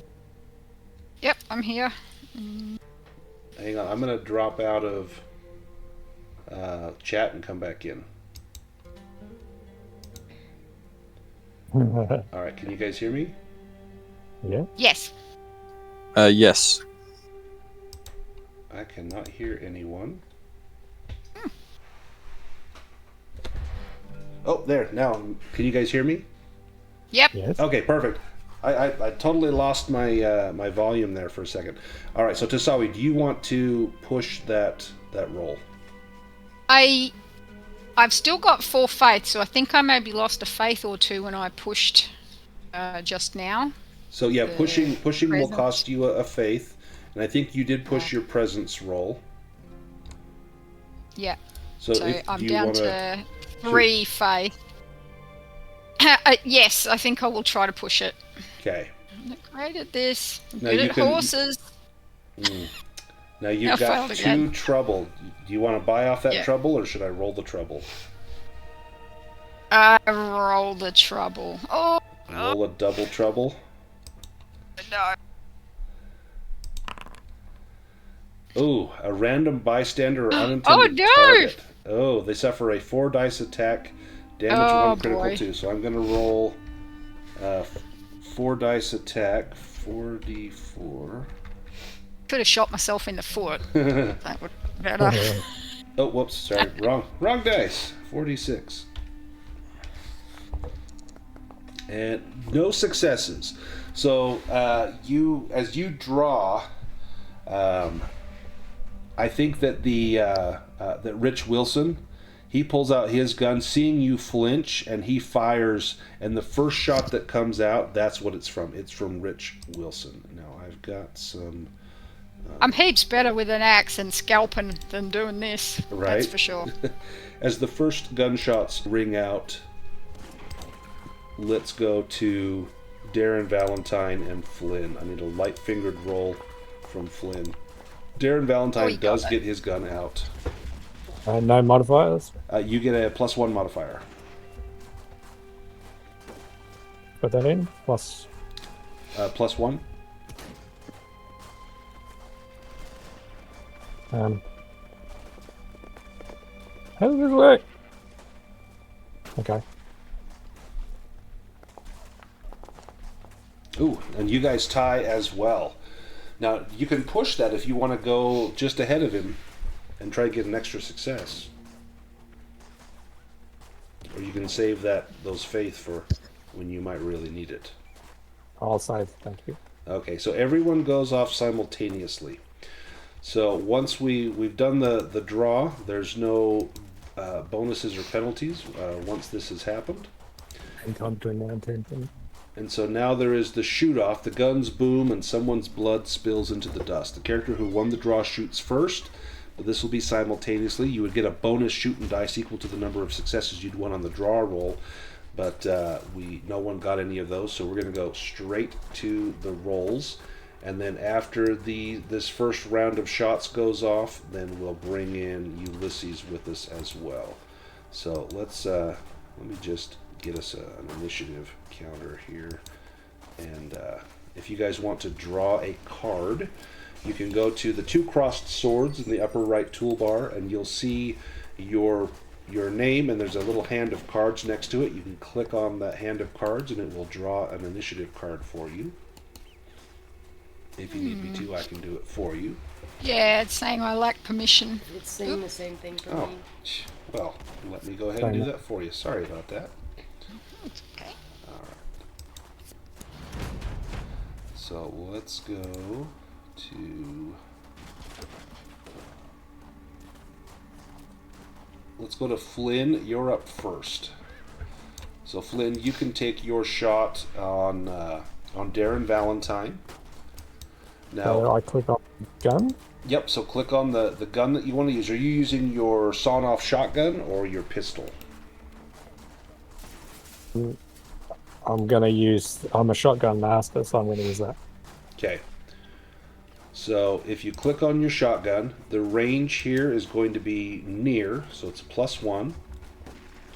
This is going to be a normal shot. If you want, and in the next round, if you want to aim your shot, you can spend your fast action to aim. Give you a bonus there. There's no cover, normal size, and daylight. So you can go ahead and roll that shot. Nice. That is a hit. That's going to do 2 points of damage to him. I'm going to apply those 2 points of damage. And then he gets a shot off as well at you. Yeah, let me get this up here. Ooh. Right. And he That's hits a you. lot of dice. He hits you for 2 plus. He's going to roll a critical. So I'm going to take some damage off on you. You're going to take 1 point of hurt, 1 point of shakes, and then let's roll a critical.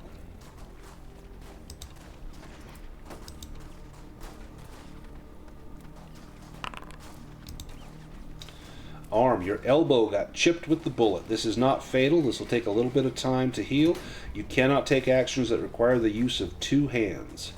And so for the remainder of the encounter, you can't do anything that takes 2 hands, but you can fire your shotgun one-handed. Where it's sawn off, you can rest it on your forearm if you have to. So that won't affect you there, but you did take a little bit of damage. Let's go next to Sawi. Squaring off I'm against gonna. Bjorn. Could I just spend this turn just aiming? Yes, and so that'll give you the bonuses on your round. So doing Overwatch, it's assumed that you've got a good aim on that. And are you aiming at Garrett Pemberton, or who are you taking aim at? Yes, the Pemberton Okay. fellow. Yeah, To go Sawi. Pemberton. You are up against Bjorn Melker. I'm near. I've got a normal shot. I've got no cover. It's normal and it's daylight, Yep. right? Yep. Okay. What? Ooh. It always just blows you away when you roll so many dice I and you don't know. get a single 6. Do you want to push it? Yes, I'll push it. There's a success and 2 trouble. Now you can't buy off both trouble. You can buy off 1, or you can take the double trouble. I think I've got 2, or maybe have I got? No, I've only got 1 faith left. I don't know what happens when you run out of faith. You just can't push rolls anymore. Oh, you can't push anymore. Well, I might as well do it now then. So I will buy off 1 and take 1. Perfect. So then I'll roll the trouble there.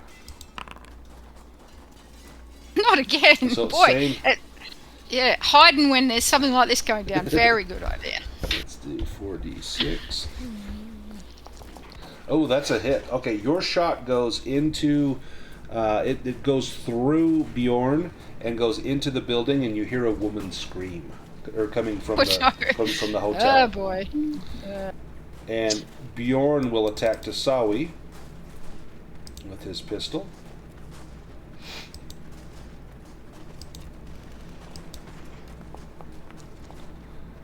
And that's a miss.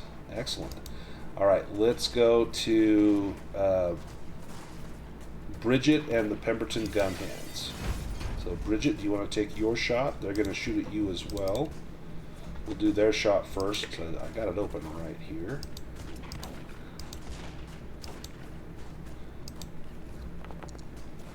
Ooh, and they hit Bridget. Okay, and they're going to do a critical on Bridget. So Bridget, go ahead and do your roll, and then I'll apply the damage. Alright.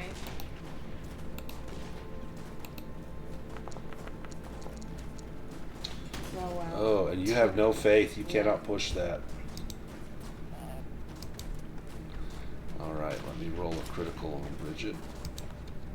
She's like got her pistol like in 2 hands. It's kind of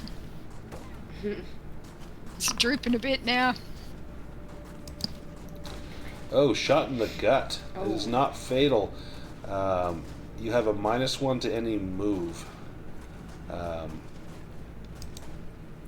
Must not have hit any organs, so lucky you. And you missed your shot and can't push. Let's go to the next round, and now our Overwatch can come into play here.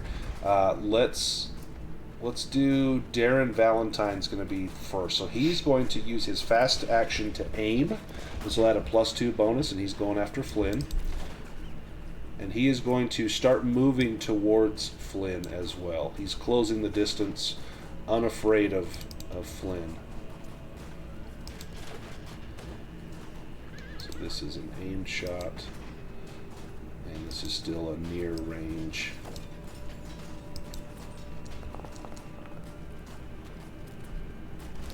And that's 2 hits. He's going to do 3 damage to Flynn. And Flynn, you're up next. 1 more damage to Flynn, and you will be broken on your quick. Or sorry, 2 more damage to Flynn. Okay, so we're still, so we're short now, or we're still near? If you step forward, you'll make it short. Or sorry, you'll make it yeah, you'll make it near if you move forward. You can use your fast action to aim as well if you like. I'll do that. How does this work? So Fast action? Yeah, so it'll spend your fast action. So when you click on the modifiers to shoot, when it has type of shot, select aimed shot. And then the range is near. If you move a little bit closer, you get too close, then you'll actually have a penalty to your shots. Yeah. I'll just stay where I am. Perfect. So I'm still near. Everything else is all normal. Oh, these dice. Do you want to push that? I will. Oh no. So we'll- Do you want to buy off that trouble? I've got 1 faith point. I might as well. Okay. You buy off the trouble. Tasawi, you're up next. I'm going to aim. Okay. So use my fast action to aim. So, type of shot. Aimed shot. And it's short or near? I'm going to walk in towards them. Yeah, if so- I'm going to die here, I want to go to my ancestors proud. So. It'll be near. Okay. Right. Oh, you got a success. You could push it, but then you'll have a lot of trouble if you want to try and get extras. Otherwise, you're No, going I to be... can't. Oh, yeah, I got no faith left, I don't I think. think you got 1 point, I showed. I thought I'd used it, so. Okay. I'll stick to that. Okay. He takes the 2 damage. Pemberton gun hands, they're going to fire at Bridget Lovelace. And they are at short range, but they did aim. Oh, and that's a hit on Bridget. That is 2 damage to Bridget. And Bridget, you are up next. 1 more hit, and Bridget, you'll be broken on your grit.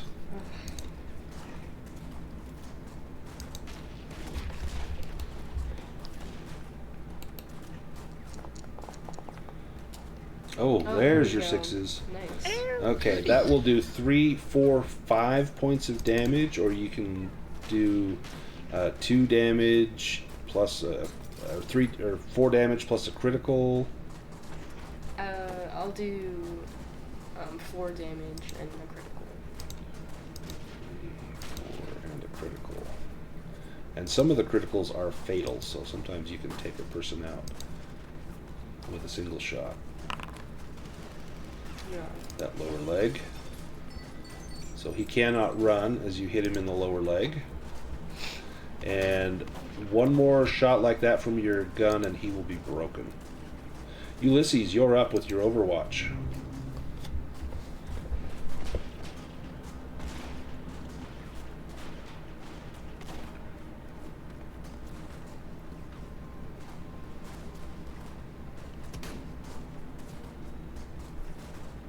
I will aim for Mr. Pemberton's forehead if I can. It's a called shot. So you can select called shot when it has type of shot. Is that because he's already aimed? Yeah, well, anytime you want, you can make a called shot, and you'll have you have a -3 penalty to it, but you can do aimed on a called shot. Gives you just a regular +1. So it's tougher to hit a small target, but if you're aiming, you'll still get a bonus from that. So do you see where it says aimed on called shot? Yes. Perfect. And then if you hit a critical, it's to his head. Which, okay, so that's going to do 2 damage. You can do a critical. It'll be to his head, or you can do an additional point of damage. I'll take the critical. Okay, let me give him damage. And let me roll the critical. Do you want to roll a 6-sided die for me?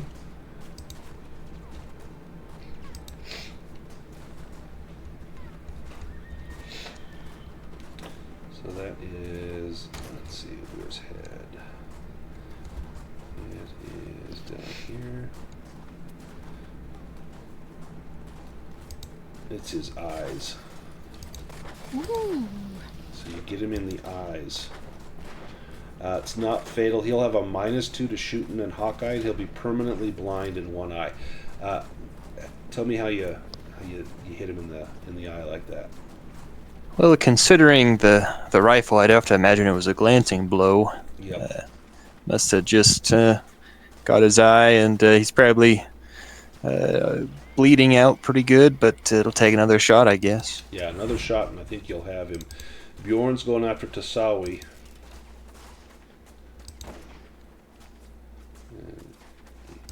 Near and aim shot.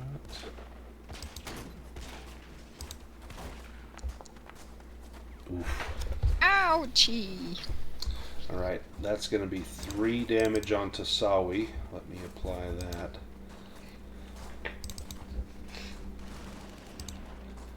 One more hit like that, and you'll be broken on your grit. So it's going to probably come down to the next round. And then Garrett Pemberton, he is going to duck. And so it's going to make your next shot a little more difficult, Ulysses. He's going to have some partial cover. And he's yelling at Darren and Bjorn, "Kill him! Kill them all!" he shouts. And Garrett is up first. He's going to swap his initiative with Bjorn.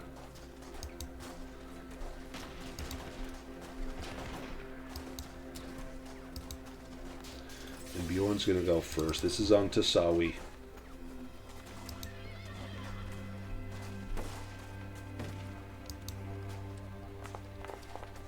Yeah. Oh, I nearly thought he missed. Yeah, that was close. That's going to be 2 damage on Tasawi. Now, you will be broken on your grits. And so you are... you're still alive, but if you take another damage while you are broken like this, it's an automatic critical. Now, you can repair some of this damage. You can make a doctrine roll to try and recover that, and you gain back points based on how many successes you get. But without a doctrine roll, you're effectively down on the ground, near unconscious. So I'm assuming the doctrine roll would be my turn for this round, yes, though. Yep, that would be your action. Yeah, not doing that. Ulysses, you're up. Well, now that I know that Garrett Pemberton can't go anywhere, I'm going to aim at the gun hand next to him. Okay. And he is not. You do not have cover, or he does not have cover. And if you're not making a called shot, you can still make an aimed shot.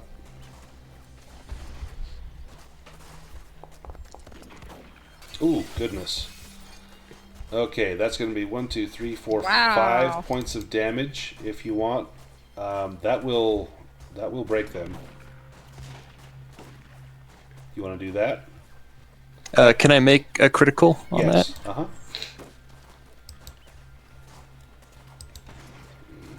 4. In fact, that's going to be 2 criticals because that's enough to break their grit and quick, and they still have damage to go. So they're going to have a double critical. So I'll draw this twice.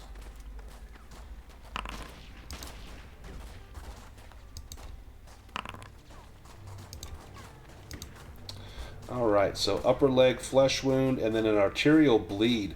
That will be fatal in 1 round. So they will be dead in a round. So on their turn, all they can do is make a resilience roll. If they fail this, they die right now. Nope, he succeeds. So he'll die next round. But he is just crying out in pain. All right, Tasawi, it's your turn. You are Right. broken. All you can do is basically crawl around. You can try to doctor yourself up, or you can try to get to some cover. Oh, well, if that's my choices, I will try to doctor myself. Or I can lay on the ground and try to shoot him again. I'll let you do that with a -2 penalty. Yeah. I can't imagine if I'm going to go peacefully to my ancestors, there's no way I can do that. Right. Modify dice, -2. So I'm laying on the ground, I'm going to try to shoot Bjorn. That straw-head bastard. Oh, you got him. Yeah! Nice. 2 damage to Bjorn. Oh. 1 more hit and he will be broken on his quick. Flynn, you're up next. Okay. Now, I think your shotgun is out of bullets, so I think you have to switch Out to of ammo, pistol. yeah. Yep. I have to pull a pistol out. I've only got one hand to do that with, haven't I? So range near. Normal shots. Yeah, you won't be able to aim this round because you're having to draw your pistol. Yeah. My cover, normal. Ooh, got it. Got it. Nice. 2 damage to Darren Valentine. 1 more hit and he will be broken on quick as well. Bridget. Your foe is down and bleeding. You can change your aim to someone else. Alright, I'll try to go for, Bjorn. Okay? Yeah, get him.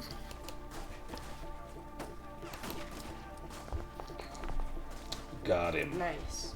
3 damage to Bjorn. And he is broken on both quick and grits. He hits the ground. He's not dead, but he's out of the fight. Yeah! Darren's turn. He aims at Flynn. Fires his Manhattan Navy.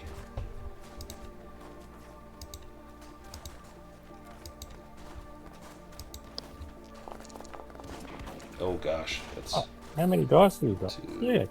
1, 2. That's going to be 3 damage to Flynn. These dice like the bad guys better than they like us, everyone. That's going to break you on quick and grit. You hit the ground as well. Any more damage will be an automatic critical. Garrett cool. Pemberton will rush over to his gun hand and pick up the pistol that he's holding. He could spend the time to try and help that man to make a doctrine roll, but no, he picks up the gun. And we go to the next round. Flynn, you're up first. About all you can do, you can make a doctrine roll on yourself. If you want to take a shot, you're going to have a -4 penalty to it because you're broken on both grit and quick. I will. I'll try and stay in it. I'll do a doctrine roll. Okay. No, and you lack faith. You're not able to patch up those wounds. Garrett Pemberton, he's going to take a shot at Bridget.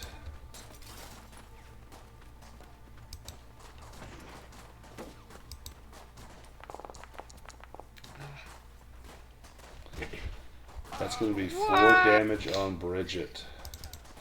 And I think he should have a -2. Oh, yes. Blind. Yeah, yeah. Oh, yeah. Let me re-roll that. Thank you. Thank you. Let's see. Let's try that again. -2. Thank you very much. Still a hit. 3 damage. I think that's going to drop Bridget. Yes, it does. 2, and that's going to be a critical on Bridget.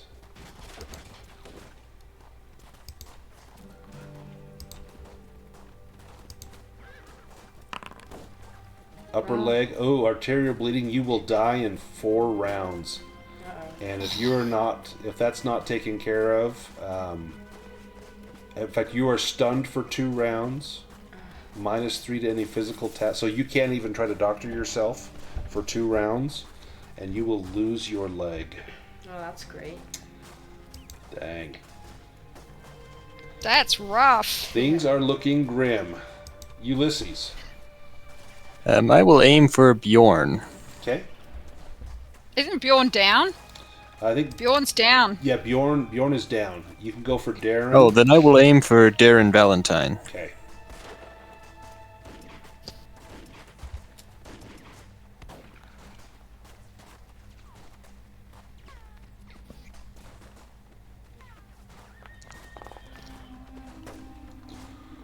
Do you push that? Oh no, you got 1 success. Sorry, I'm looking at that. There we go. So you got your 1 success. Do you want to buy off that trouble? You got 2 points of trouble. No, I'll keep the trouble. Okay, let's roll the trouble. Oh, your gun explodes. Your weapon breaks and slices into you. You suffer 6 dice attack. Oh boy, I was thinking Ulysses might survive this, but maybe not. Nope, it misses that him. was Thank a goodness, roll. no 6s. But your rifle explodes. That might be the end of it. Bridget, you're stunned. Has that gunslinger? Has he been taking turns? So he's basically shooting wildly. He's not very good. He could give you his pistol if you want it. He's essentially ineffective in here. However, Bridget, you are going to have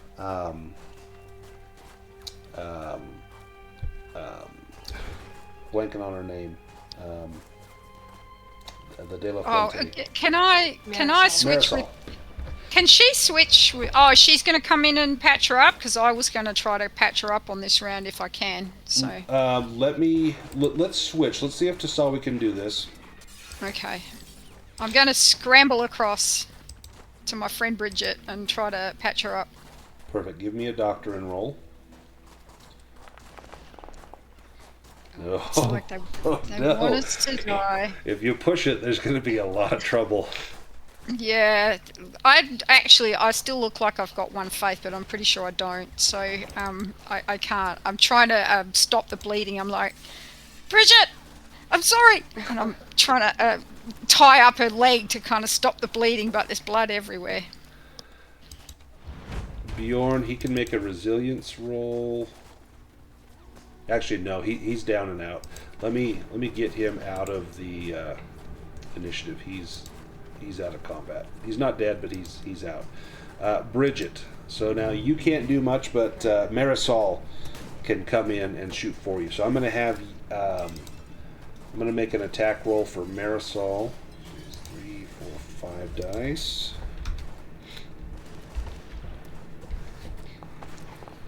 And she does not hit.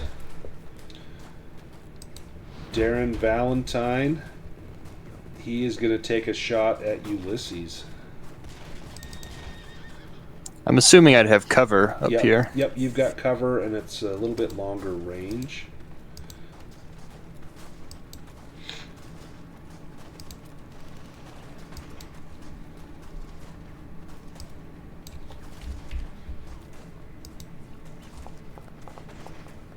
Oh, jeez. These rolls. That's incredible. 4 damage on Ulysses. 1, 2, 3, 4. You're still up. The bad thing, you don't have a weapon unless you get the pistol from the gunslinger. And the Pemberton gun hands, they die. All right, Bridget. This is going to be Marisol taking a shot for you. Alright, shooting it all. Or is he just hiding? Is who shooting? Garrett Pemberton. Garrett. He's got his pistol now. He'll be shooting this round. Oh, and Marisol misses. Ulysses, let me give you the pistol from the gunslinger. 1 second.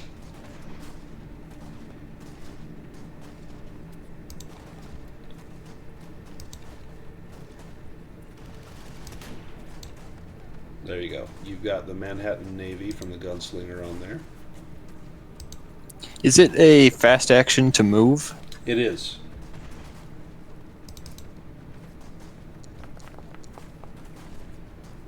There's a hit. 2 damage. And who you were targeting, Darren? Yes. He drops. Oh, we're getting closer. He is broken on quick. He's going to be out of the fight. And then I'm using my fast action to, if I can, just like get down and like take full cover or whatever that would You be. can take full cover. Garrett Pemberton will shoot at you. You've got full cover. And he's blind. And he's blind. That's 2. That's medium range. And he still hits you. Wow. What? Okay. You are broken on grit. You're going to take a critical as well.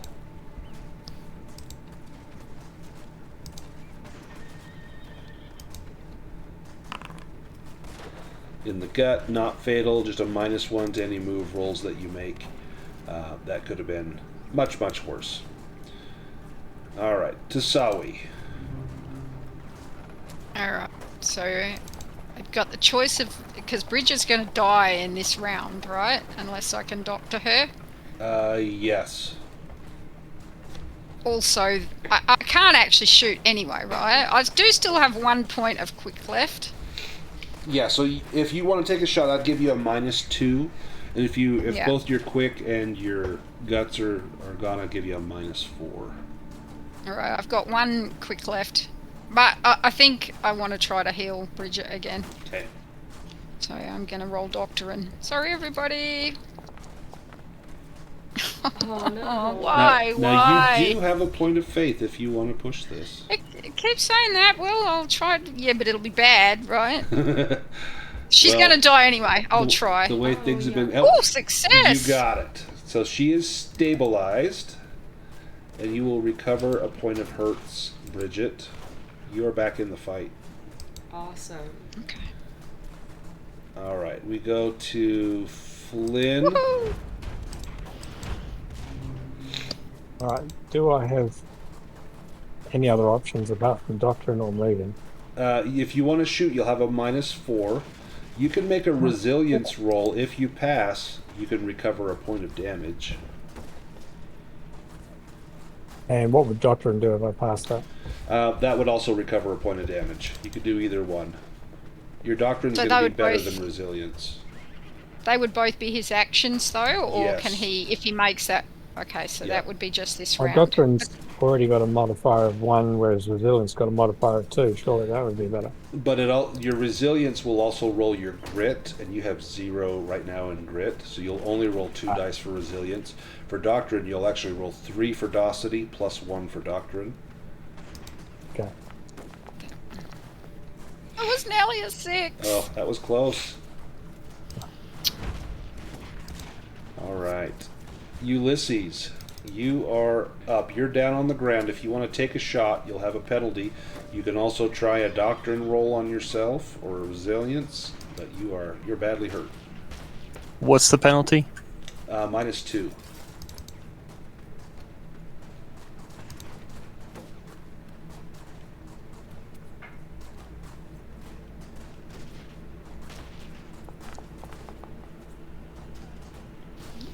Do you want to... Oh, there we go. Push it. Got a success. You'll have trouble. Do you want to buy off that trouble or take the trouble? No, I'll take the trouble.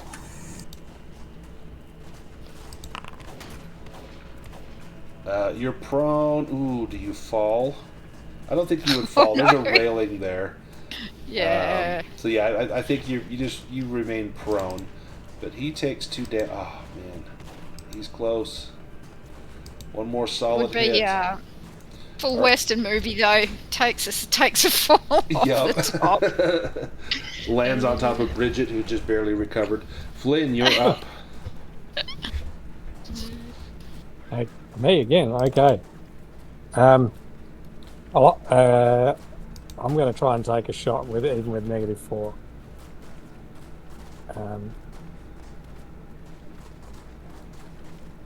Yeah, we got to get him down before he gets us down.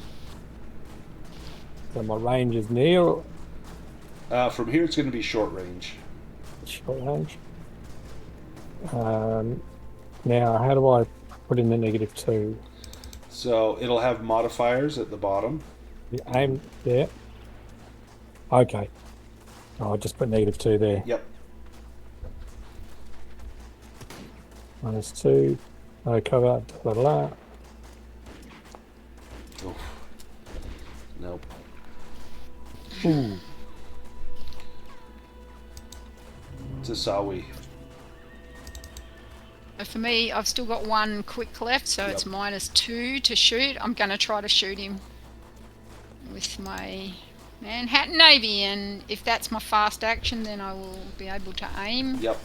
And you'll short range. essentially 'cause he's have up 1 on the- dice that will get rolled. Yeah. So -2 modifier. Hey, you never know. You never know.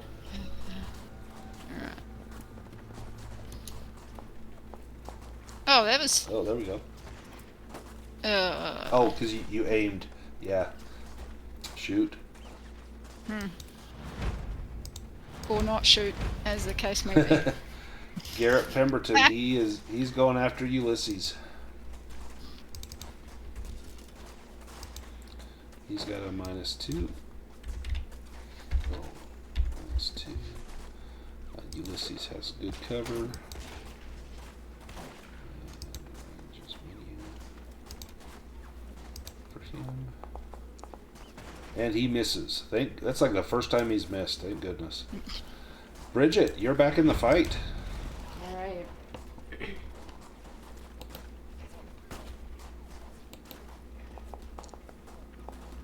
Yeah! There we go. Nice. Get him, Bridget! 3 damage. 1, 2. Bridget, how do you break him on grit? Yeah.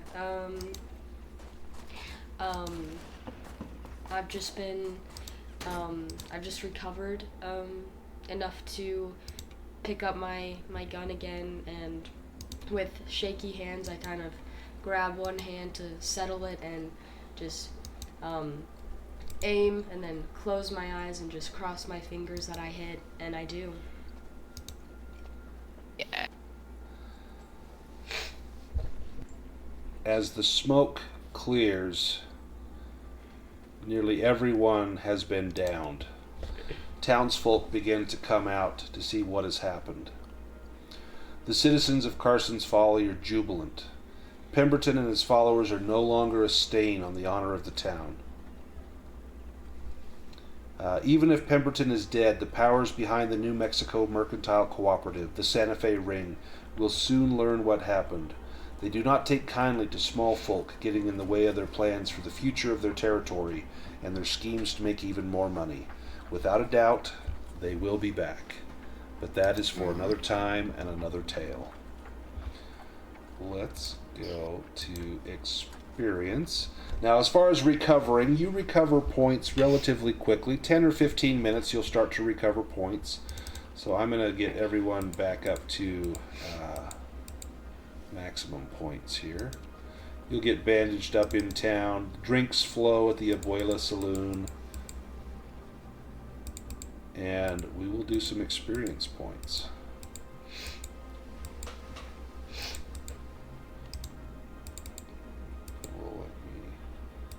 Does Bridget still lose her leg? Bridget, do you lose your leg? I think Tasawi did a good enough job of patching me up that I don't have to lose the leg. You'll probably always have a limp, though. Right. And what other scars does anyone carry from this? Anyone else have any lasting scars that serve as a reminder of the time you took on Garrett Pemberton? Oh, I've got a nick on my elbow. Oh yeah. In fact, you won't pitch a baseball the same ever again. No. And Ulysses, you'll have a scar on your gut that will trouble you in the winter times, but you'll always be reminded of that fight in Carson's Folly. Now, the way that you earn experience points in this game, or the way that you level up, there's no levels, you just improve your skills. And there's a questionnaire, and for every one that you can answer yes to, you gain 1 experience point. So the questions are, did you participate in the session? That's 1 for everybody. Did you risk or sacrifice something significant to help you realize your big dream? Well, you all risked your life, so that's going to be for sure. Did you risk or sacrifice something significant for any other character? And you get an additional XP if that character was your partner. And so some of you have partners listed. So Bridget, your partner is Tasawi Jones, and you did help out there. Flynn, yours is Theodora, who we didn't have in the game. And Tasawi, yours is Luis, who didn't show up for the game. And Ulysses, you don't have 1 listed. So Bridget, you will get an extra point there, but everybody will get 1. So that's 1, 2, 3. Bridget, remember, you get 4. Did you perform an extraordinary action of some kind? And then the last one is, did you act in accordance with your faith? So I'll let you answer those. You get a point for all of those. And then to improve, it's kind of like in Vaesen or other games, you can spend points to improve that. So to increase, you can't ever increase your attributes, like your grit and quick. Those never go up. But you can improve your abilities. It costs you 5 points to go up by 1. So to go from a 0 to a 1 or a 3 to a 4, it doesn't matter. It's 5 points to raise one of your abilities, like fighting, like The question here, how does this all recorded? How does this work? As far as well, for, The experience points and It goes under gear. There's a Is it spot under for gear? experience points. there gear. is. Yes, so under gear, below your big dream, there's a spot to put your experience points. But if you spend them, then they go away. Yeah, again, then they'll go away. You can spend 5 to improve one of your abilities. You can also spend points to get a talent. So to get a talent at the basic rank costs 4 XP, and to go to the advanced rank costs 6. And you can't get a new talent and automatically go up to advanced. You have to learn the basic before you learn the advanced, and you can only increase a talent by 1 rank per session. So you could get a new talent for 4 XP, or you could go from one that you currently have to advanced for 6 XP. Any questions on that, on XP you haven't spent? I tried to put in experience points there. I got nothing happened. Let me take a look at Flynn. Let's see, gear. Nothing's happening.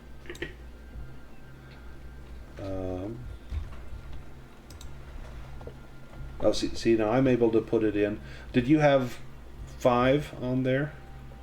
I counted 4. 4? Okay, we'll put 4 on there. Perfect. So then if you wanted to pick up a new talent, you could definitely pick up a new talent, or you can save those up to, like to improve your shotgun master. But Tasawi puts animal handling from 2 up to 3, so that would cost you 5 points. And I think with the experience that you gained on the during the session, both with Barley as well as with those young catamounts, I think that's definitely going to factor in there. And then if you want to see a list of the talents, I do have the full rule book listed on here. It's under journals. You'll see Tales of the Old West, and talents is chapter 4. That'll have a list of all the talents, what they do as far as the basic or the advanced level. So you're welcome to look through there. And then if I'm still not sure on what I need to do here. This is all very new. very, very new to you. Yeah, I've never seen any of this before. So with 4 XP, you could pick up a new talent for Flynn, or you could save those points for another time. Now, Flynn is essentially, I mean, this is a one-shot. I don't know if you'll play Flynn again. You certainly could, and if you chose to, we'd want to spend those points. Yep. So I know Tasawi went up in animal handling. You would need 1 more XP to improve any of your skills, but you could also, if you wanted a talent that you could take, A good talent for Flynn might be Brawler, might be a good one. Authority, maybe. Yeah, that would be a good one. Authority would He's- be a great one. It's gone up in the town a little bit. Yeah, so your esteem in town is definitely going to go up. In fact, let's drag authority onto your sheet. So now you have authority listed. So you get a +1 bonus to any presence tests when you're in town, because you're now kind of one of the big guys in town. So if you wanted to do If you that, wanna that do would that. cost you 4 XP, for example. Okay, no, that's fine. Does that make sense? Yep. What about Bridget or Ulysses? Did you guys want to spend any points? I took my animal handling up to 2. Nice, that might help you with Barley as Yeah, well. uh-huh. And how about Ulysses? Did you spend any points? I'm looking through the talents, but I'll probably take a new talent. Okay. Well, I will. I'll leave the server up for an hour or two if you guys want to look through the rules or look through your character, anything like that. I am going to go ahead and stop the recording here. Before I do, where this adventure came from, this is from the Tales of the Old West Quick Start, which is available for free at RPG. It gives you the basic rules as well as this adventure, The Last Cibolero. If you're interested in picking that up, again, it's free at drivethrurpg.com. And I have enjoyed the Tales of the Old West. I mean, the American West is kind of the mythology of America. It's kind of what we as Americans, we're really beholden to it. And it's everything in movies and books is absolutely not what happened, but it's been romanticized to the point where, any red-blooded American, this is, the Old West is where it's at. But that may be very different for someone, for example, from Australia. So, Tina and Gav, what was your experience playing a Western game? No, it was all very different because I'm used to playing high fantasy. Or something? Yeah, absolutely. Tina, what did you but think? Oh, sorry, go ahead, Gav. I like the idea of flexing out into different things. Yeah, I think that's how we really develop our abilities, especially with role playing, is trying different genres, and sometimes a different system. It helps you, you kick the tires on something, and it broadens your horizons and gives you kind of an increased awareness of what's out there. And playing, a sci-fi or a western or a horror game will only help your fantasy games as well, because you see things from different angles and just have those different experiences. Tina, what did you think? I grew up on the midday weekend cowboy movies just Yep. like anybody. Yeah, And I right. got to have a horse, so I'm happy. And I know that like cowboys is very prominent in Australian history as well. I mean, it essentially was ranching and whatnot there, and so this is something that I think with a lot of cultures is very homey. It's something that we all kind of grow up with. So excellent. Well, any questions about the system before I put this away? Awesome. Well, thanks you guys for playing. I had a blast. I'm going to stop the recording. I'll get this posted here in just a few minutes, and I will definitely run a few more Tales of the Old West games. I've got one coming up called Biting the Dust in Albuquerque, and I may actually get a small campaign going. It's been pretty well received, and hope to see you all in a game very soon.